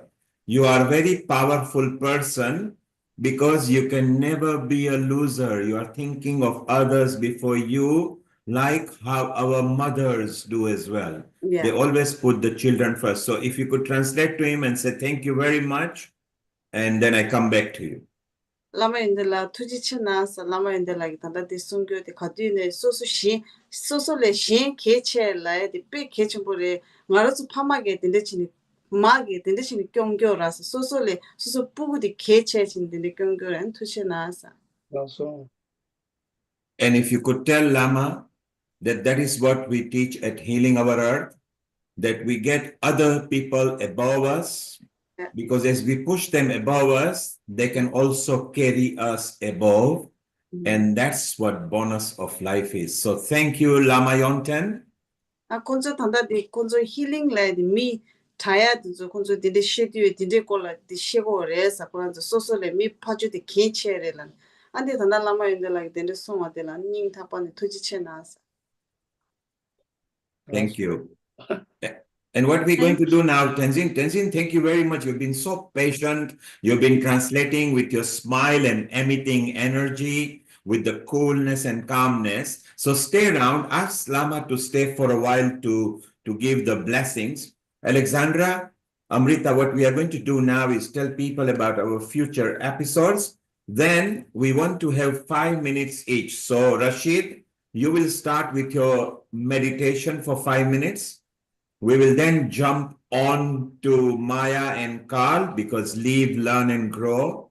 They will be living with us, they will be learning with us, and they will be growing with us. Then we go to Mary, who loves chanting. And then our own anchors, Alexandra and Amrita, who are yoga experts and meditation, they never get a chance. So today, 5 minute round the table over here, and then Lama can bless everybody at the end. So Alexandra, Amrita, first let's go to our future episodes and share with the global audience who are connected to us on a YouTube, Facebook, and the website. And Amrita, what is happening next week? Yeah, thank you, Neil Kumar. So next week we are coming with World Tai Chi and Qigong Day celebration, the 26th anniversary on 27th of April from 2 p.m. GMT onwards. Actually, it's a don't mistake. miss. It's 2 p.m. BST onwards. EST, British Summer Time. Yes, thank you. And Then we are having Ayurveda special episode. So all those who are Ayurveda enthusiasts and love to heal themselves and practice ancient systems can join us on 4th of May, 2 p.m. British Summer Time. And then something yummy for your plates with vegan and vegetarian kitchen, where we try to achieve good health gastronomically. So you can join us for this free global online episode on 11th of May 2025 from 2 p.m. British Summer Time onwards. Followed by mental health awareness episode on 18th of May, 2 p.m. British Summer Time onwards. so thank you, Amrita. Alexandra, what we are now going to do, let's go to Rashid, who has been here. We are very proud to announce Rashid is a singer as well. And he has released a very beautiful album. So just go on your website and do search for Rashid Ongularu. Rashid Ongularu, and you will see he's also available on Spotify. So Rashid, maybe either you can sing what we are going to talk about, which will be better, and then we go to meditation. Over to you, Rashid. Wow, thank you so much. It's been a beautiful day. I'm not going to sing, but I want to take us to that place where the voice can take us and where music can take us, which is to open the heart. I want us to go on to a very, very short, what I call open heart surgery. Music is one of those things that can touch the heart. And I want to thank Mary for touching her heart with the sound of the drum and the sound of the voice. But I just want to invite us just to close our eyes, whether it is that we're here in the online room or whether we listen to this online, just close our eyes. And we're going to bring our attention to our center, to our heart. There's a beautiful saying, can you find room in your heart? The Lama was beautifully teaching us about the importance of being compassionate, and that journey begins in the heart. So just take a moment just to hear the beating of your own heart. Just to pause. Just to breathe. Just to remember that your heart is beating.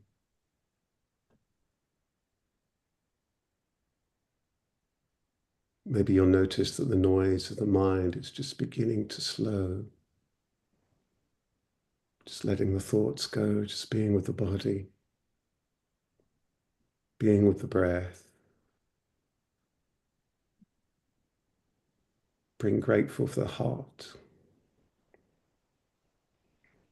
Now opening the heart, first of all to your own self. If there's any of your own pain, just to acknowledge it, to let it be, and to know that even that pain can be an invitation for great, deeper compassion for others. We often say how our heart goes out to others. Be here with yourself just for a moment with your own heart.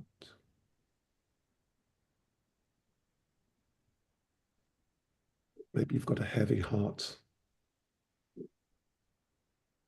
Maybe you're feeling light-hearted, just being there with your heart. Now letting it open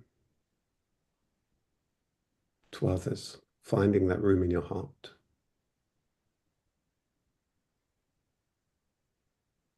Appreciating that pain of others that you know. Who do you know who's going through difficulty, through challenges? Maybe just wishing them well, just holding them in your heart.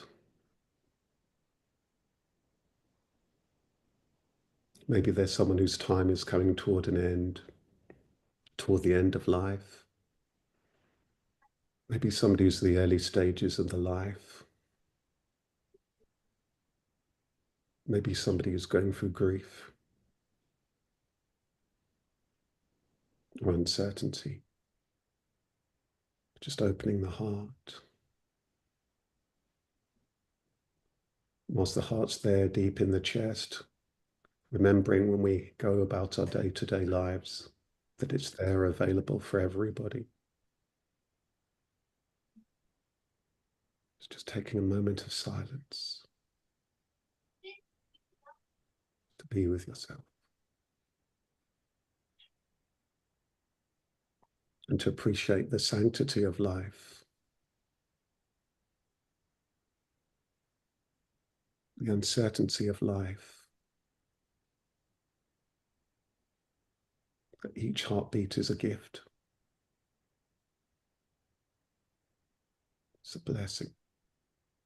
Every day is a blessing and a bonus. We don't need to wait for the music to touch our hearts. We don't need to wait for the films to open us up to others' pain and others' beauty and their majesty. But in every day when we see every face, everybody who we meet is the most important person. Just for that moment, each person in front of us is the most important person. So as we begin to just round up this open heart surgery, just to be at peace with yourself, to be at peace with the contents of your mind, whatever's gone before, be grateful for learning in it. whatever it's to be, know that you're ready for it with a kind heart. Thank you.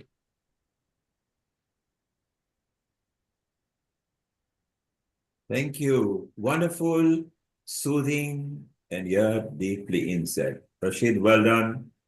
Rashid, while we got you over there, we still want to hear you humming just for 30 seconds. Anything you like. We're not going to let you go without that. Maya and Carl are happy because they knew that was coming. Okay. Okay, I'm going to sing a song. It's funny that we hear a space of East meets West. I remember when I was a teenager hearing a song that touched my heart.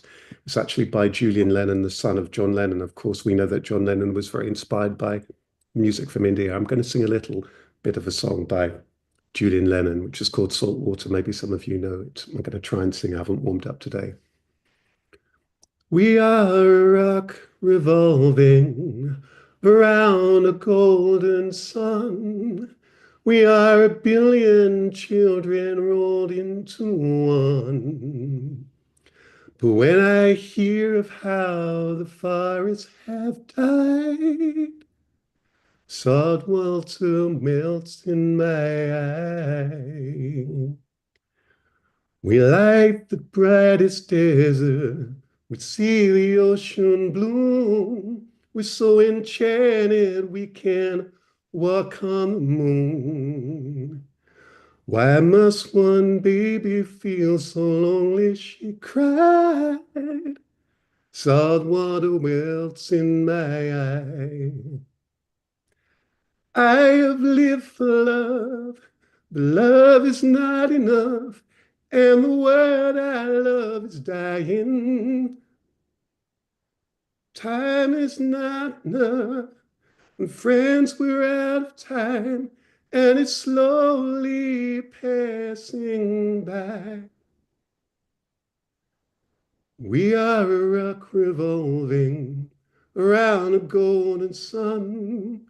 We are a billion children rolled into one. When I hear of how the forests have died, salt water welts in my eye. Salt water melts in my eyes. Thank you, Rashid. So, those who haven't heard Rashid before, you think he's just a mentor, well-being, wellness? He can sing too. Rashid, Amrita and Alexandra will invite you in our multi-faith unit as well. And look, Maureen from Canada really appreciates that. She can feel the resonance of your frequency. And we'll go to Maureen in a while as well. Thank you, Rashid. Rashid, stay around. Let's go to someone you know quite well, Maya and Carl. Maya and Carl, you've got 3-4 minutes. What meditation or what chanting or what peace you want to bring on the earth so Lama can bless you all the way from France? Thank you. I mean, I suppose we can dive into a small thought, really, is that the power of a single thought over physics, biology, and all the other sciences. So by holding a single thought and staying true to that thought, your brain will go through neuroplasticity, which is a rewiring of the brain. It might create new neurons, which is neurogenesis. That's 2 biological processes, infinitely more complex than that one simple thought. And as you're doing that, your electromagnetic field alters. Your heart projects a field out 3 foot away, your brain less or so. As your biology, as your mind's adapting, your biology adapts, your magnetic field adapts, all from that one simple thought.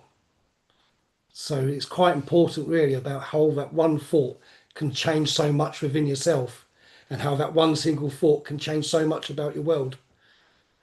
So one thing we're not is powerless. We have the most amazing amount of power because that one thought that we hold can change everything. So it's kind of something really to sort of really think is that simplicity is the root of all complexity. That is complex in itself. Simplicity, root of all complexity. So if you got it there, okay, right? If you want to be complex, be simple.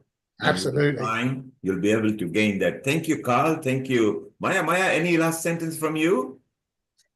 I guess just think about what that one thought you might like to hold in your mind could be as the takeaway. Maybe, for 10 seconds or a minute, we can sit with that one thought. Beautiful. So Tenzin, say if you could tell Lama that we are going around, all of us bringing meditation and sharing peace, love, and unity. And the two people, Tenzin, that follows Lama are Amrita and Alexandra, because while they are expert, while they run retreats, while they are well-being wellness coach, they always put the contributors before them. But today we are going to put them above us, and we are going to make sure they get a little session as well. Okay, Tenzin? So stay around. Okay. And you can just tell Lama, we are loving his presence in silence. Lama indela ta de pen pe go chung so san khora zu changma di ko changma gi kamanga ngaringa la khora se gi ta nam jun di chie di yora la bia zo di konzo dis tishi kya ni khora zo de ko la songo re san lama la de shu ni go chung so ni konzo la tume na ro chi san khora sta na mutu Alexander da khunzo ye ta na shi re sa na Alexander do ne ta pa mi pha ju shin di ke che ro chi go re sa ta pa Dichidi ani tanda morange tisunga yoresa. And the shuro cheese at this. Thank you. Thank you. So stay around. And talking about others, let's go to one of our regular contributors now from Canada. She practices RIT and quite a popular person. In fact, she did a wonderful retreat and is still doing many. Maureen, you resonated with what Rashid did and what Lama was saying. You are also good at meditation. Maybe over the next 3 minutes, why don't you jump into meditation mode as well? Thank you. Yes, it's a beautiful resonance here today. My work is called Inner Resonance Technologies, and I help people clear all of the clutter in their mind field, where all the bombs are kept, a mind field, so that they can be at peace and in presence. And so I just love being present with all of you here today in this beautiful space. And in the Christian tradition, it's Resurrection Day at Easter. And so being mindful, being present, being compassionate gives us that extra opportunity to sit with that awareness of how we can be of service and how we can resurrect our own selves to more compassion and more service and more love and being happy for no reason, because that is the gift of presence, that we can just show up and not need to say anything at all. And I say that from a person that says a lot. And I do have that capacity to be quiet. And so I thank you for including me today, dear Neil. You're such a beautiful moderator, and it's always wonderful to be with the Healing Our Earth family. I apologize. I need to go and help somebody, of all things. And so I have a call starting in it's just a few minutes. But I thank you so much. And I really appreciate you all the way from Vancouver, Canada. Thank you, Maureen. And earlier we had all the way from there, Jeffrey Armstrong and David Fraley in USA. Thank you, Maureen. So that was Maureen from Canada. She practices IRT amongst others. She's a well-being wellness mentor and a coach as well. So it's beautiful to have so many different people over here. Let's move again around the country. And if we go to Alexandra, let's come back to Croatia. You actually, during the pandemic, started as a Healing Our Earth contributor, as a yoga and meditation person, and brought in so many wonderful souls. And you became a producer. Now we are a senior admin team as well, together with Amrita, who is our chief admin. Alexandra, what have you got lined up for us for next 3-4 minutes that we can enjoy your energy as well? is it okay if I just give priority to Mary because she needs to leave also? Dawn has friend and Let's they go will... to Mary. Let's go to Mary. And I'm here. Yes, let's go to Mary. Mary again is our regular contributor now. She brings in energy. She brings different kind of bountiful energy and her wisdom as well. Mary, global namaste to you, and please hit us with your nice energy. Namaste.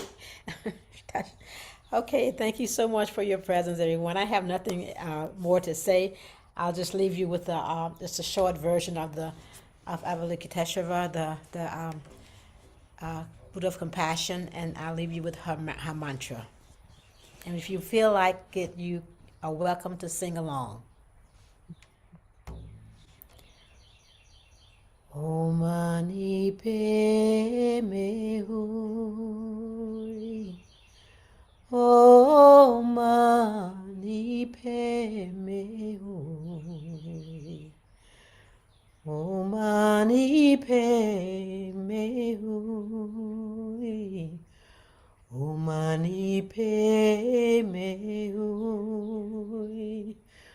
Om Mani Padme Hum. Om Mani Padme Hum.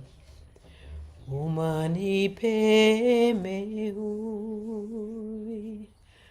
Om Mani Padme Hum. Om Mani Padme Hum. Om Mani Padme Hum. Om Mani Padme Hum.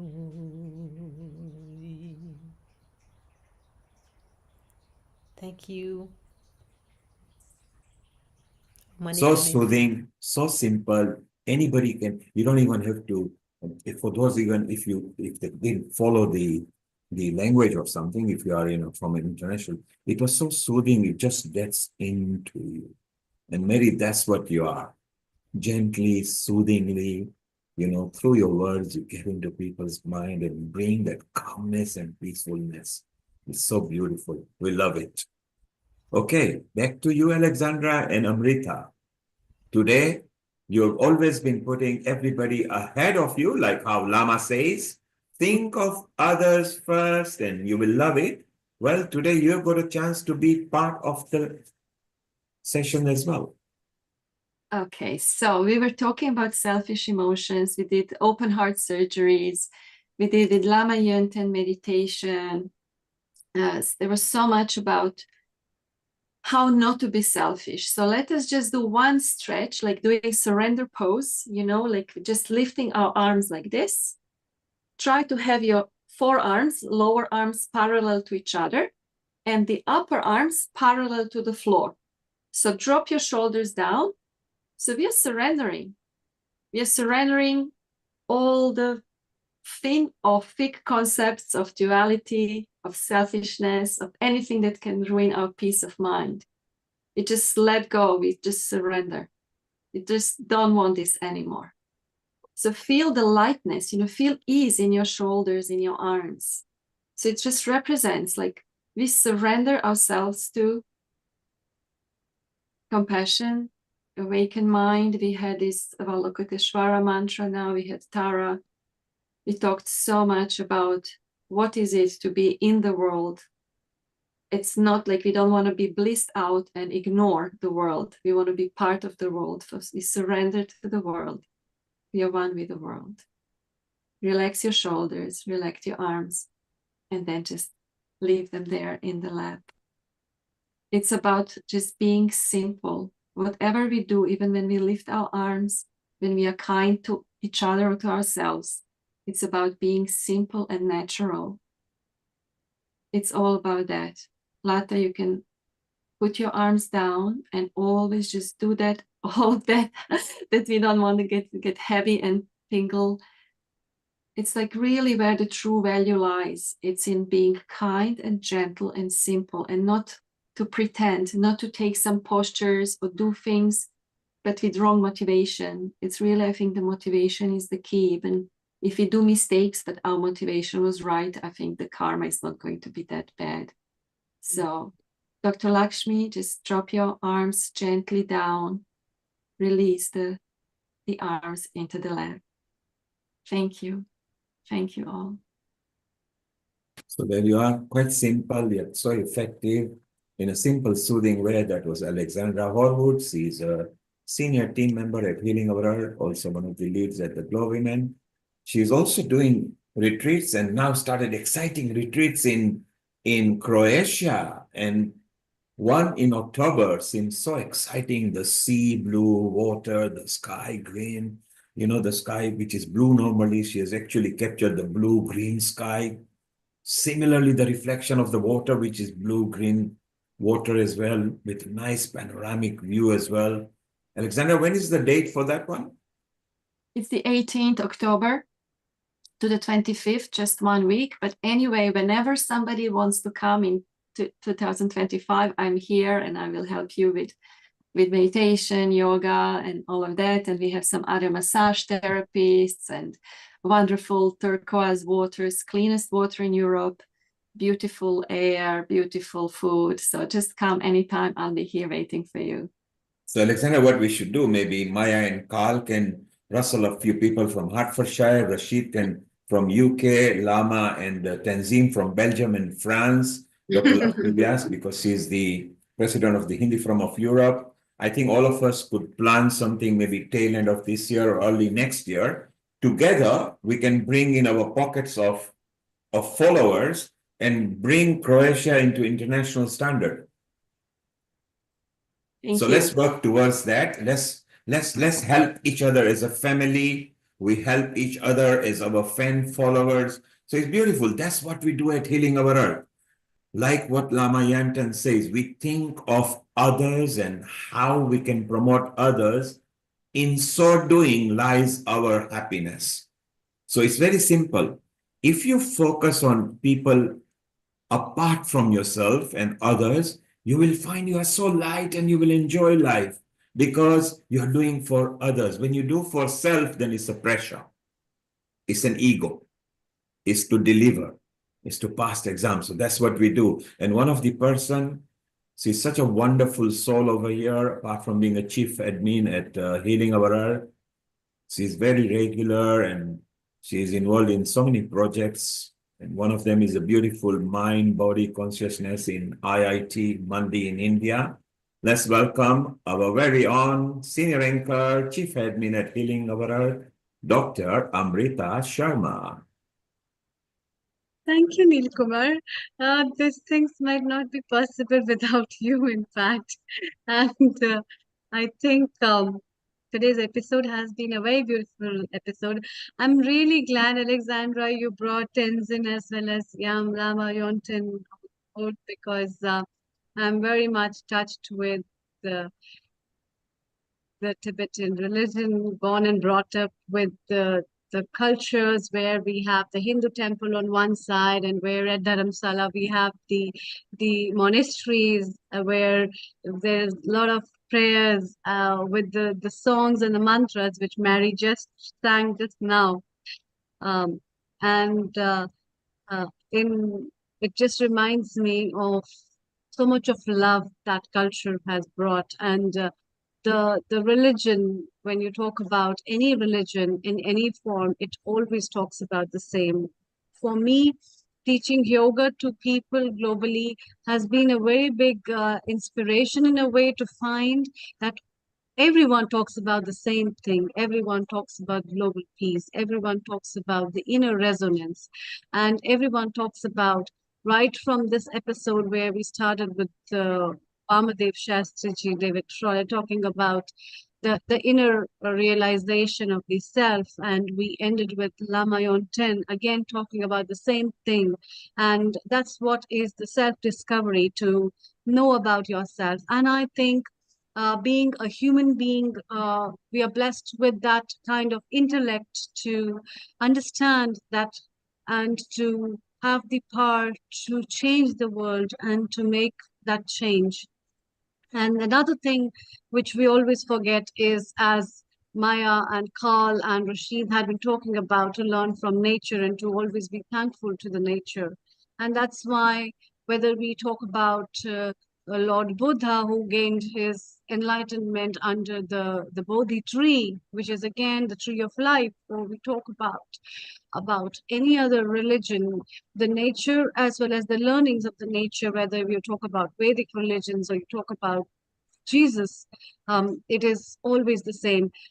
It is Easter, but I would like to also remember, being studying in the convent school, I have realized that if we see Jesus, he has been a great spiritual soul energy. If you see his face when he's been crucified, his face is not in pain and suffering. His face is a reflection of peace, as well as a greater soul that resides within him, which teaches us that same radiance of energy. And same lessons we get from so many religious leaders and gods and goddesses who have been the inspiration, or who are the inspiration, the deities whom we follow in today's time. And visiting them, talking about these things is also the part of Bhakti Yoga. And that's what David Frawley has been talking about, right? That talks about the Anandamaya Kosha, which talks about the real Ananda that is achieved, the state of bliss that comes from anything. It can come from a very small aspect of looking at something, playing with children, enjoying life, to understand the purpose, for helping others, for giving life, for selfless service, or in any mode of understanding of self-realization. So how it comes that real bliss comes to you may vary from person to person. And it also, Tenzin, I would like to tell you that for this knowledge, we do not need education. We just need wisdom. And if somebody is not a doctor, and even if he has not studied, can even be a great yogi.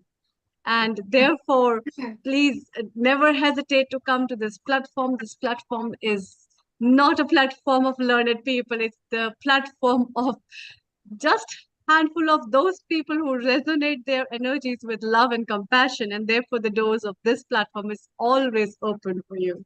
Thank you so So much. never, ever hesitate on that, because it's not about the education. It's about just few moments of life that we cherish together. And that's what yoga is, I think. And that's what the journey of self-transformation is.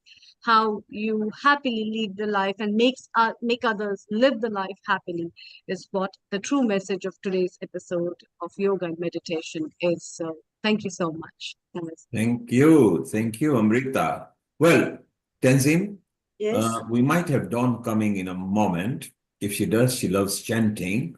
But does Lama Yonten chant as well? Does he do chanting? Lama Indala Chikyo Nangi Besa. Nada Kanini. Tibetan chanting is so Oh, soothing Om and Mani beautiful. Padme Hum. Om Mani Padme. Oh, same. Yes, yes. Please. So, Amitabha Kyoyana. He will do the mantra of Amitabha. Okay.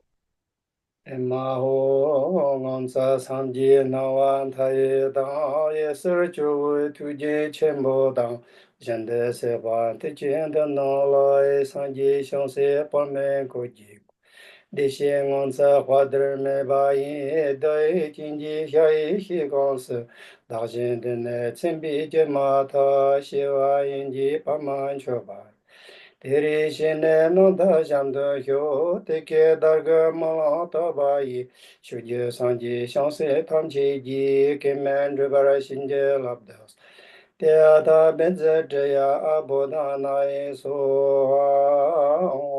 amadeva shi amadeva shi amadeva shi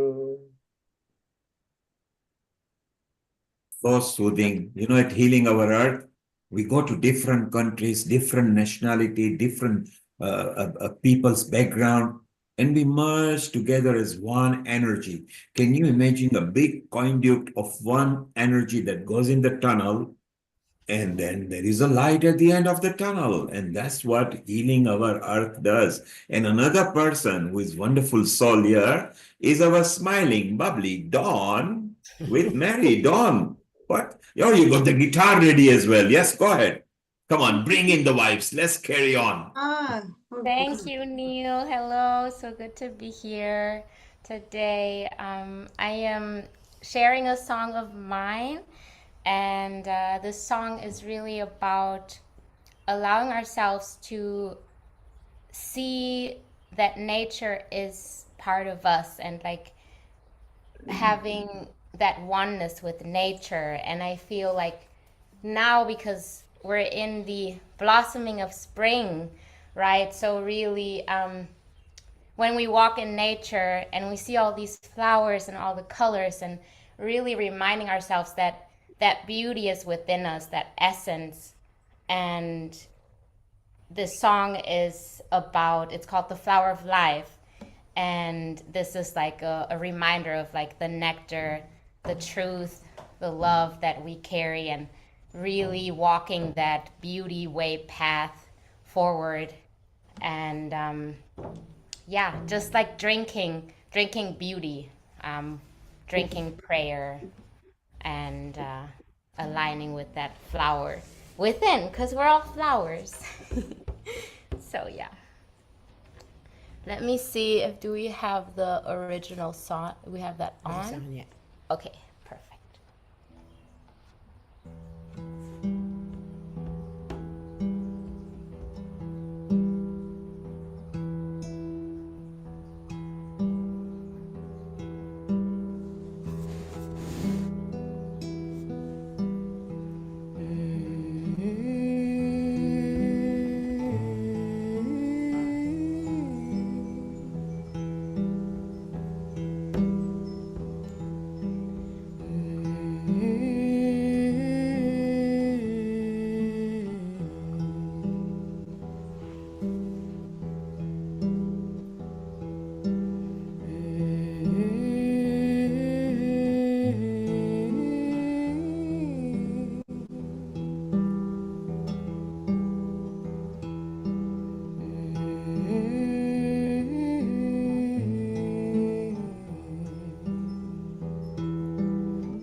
The forest of life, have nothing afraid, standing unafraid.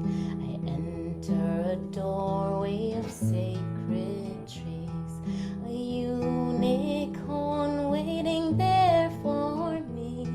She whispers softly into my ear, I know what it is that brought you here. Your being is glowing the same as mine. Remember to embrace your shine. I am flower of life. I am drinking the flower of light. I am drinking the flower of life. I am drinking the flower of light. Yamahe, yamahe, yamahe. Hey, yamahe, yamahe, yamahe. Hey, yamahe, yamahe, yamahe. Hey, yamahe, yamahe, yamahe.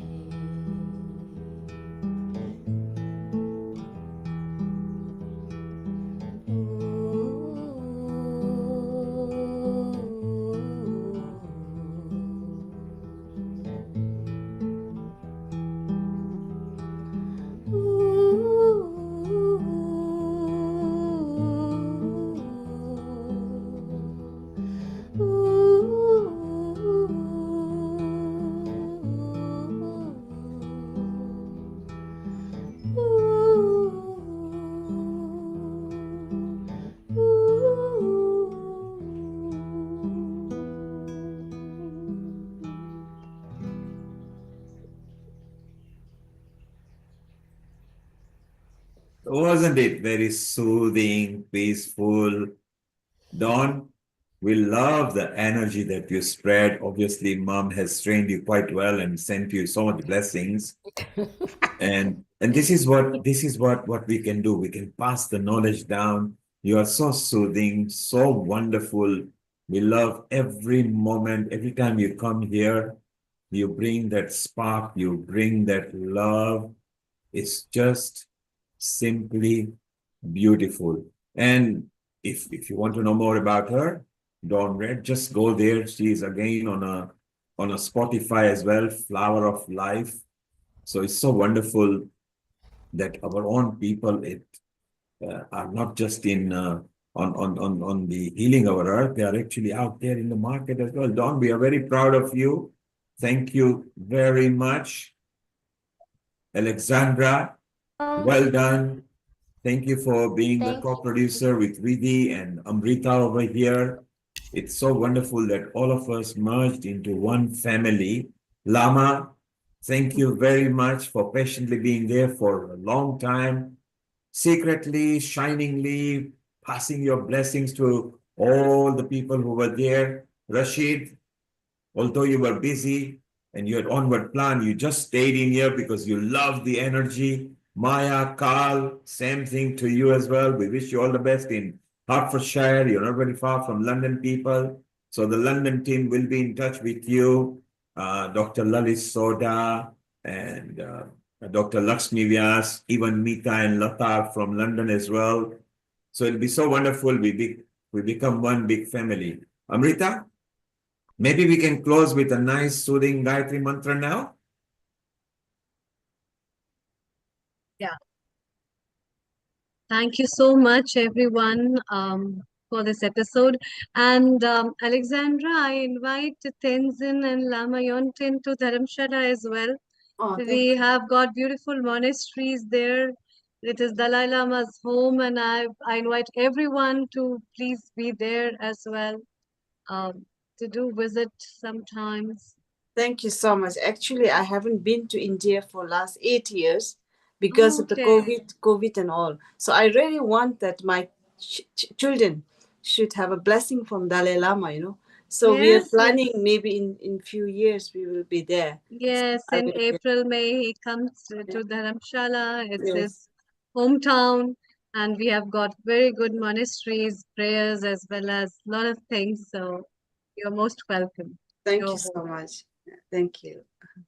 Thank you so much for this episode and for staying back. It was really very wonderful to have everyone, and a special thanks to David Frolle, to Dhruv Chatralia ji, as well as Riddhi and Alexandra, of course, for making it a wonderful episode as a co-producers of today's episode, and for lighting up these moments with all our guests and Lata ji, Meeta ji, and our technical director Nishit Bhai, and none other than Neil Kumar. So thanks a lot, and let's close today's episode. We look forward to welcome you all for the next episode on Tai Chi and Qigong, which is again a special episode of 26th anniversary. So don't miss out, and please share these vibrations of healing and spread love to everyone. Let's chant the Gayatri Mantra.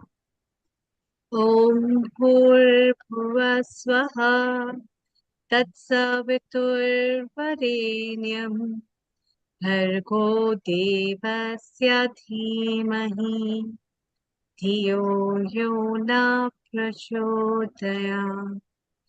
Om Bhuvasvaha Tatsaviturvarenyam Bhargo Devasya Dhimahi Dhiyo Yona Prachodaya.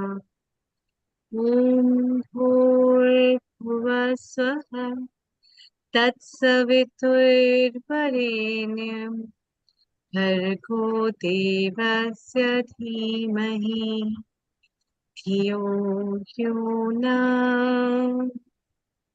Prachodaya. Om Shanti Shanti Shanti.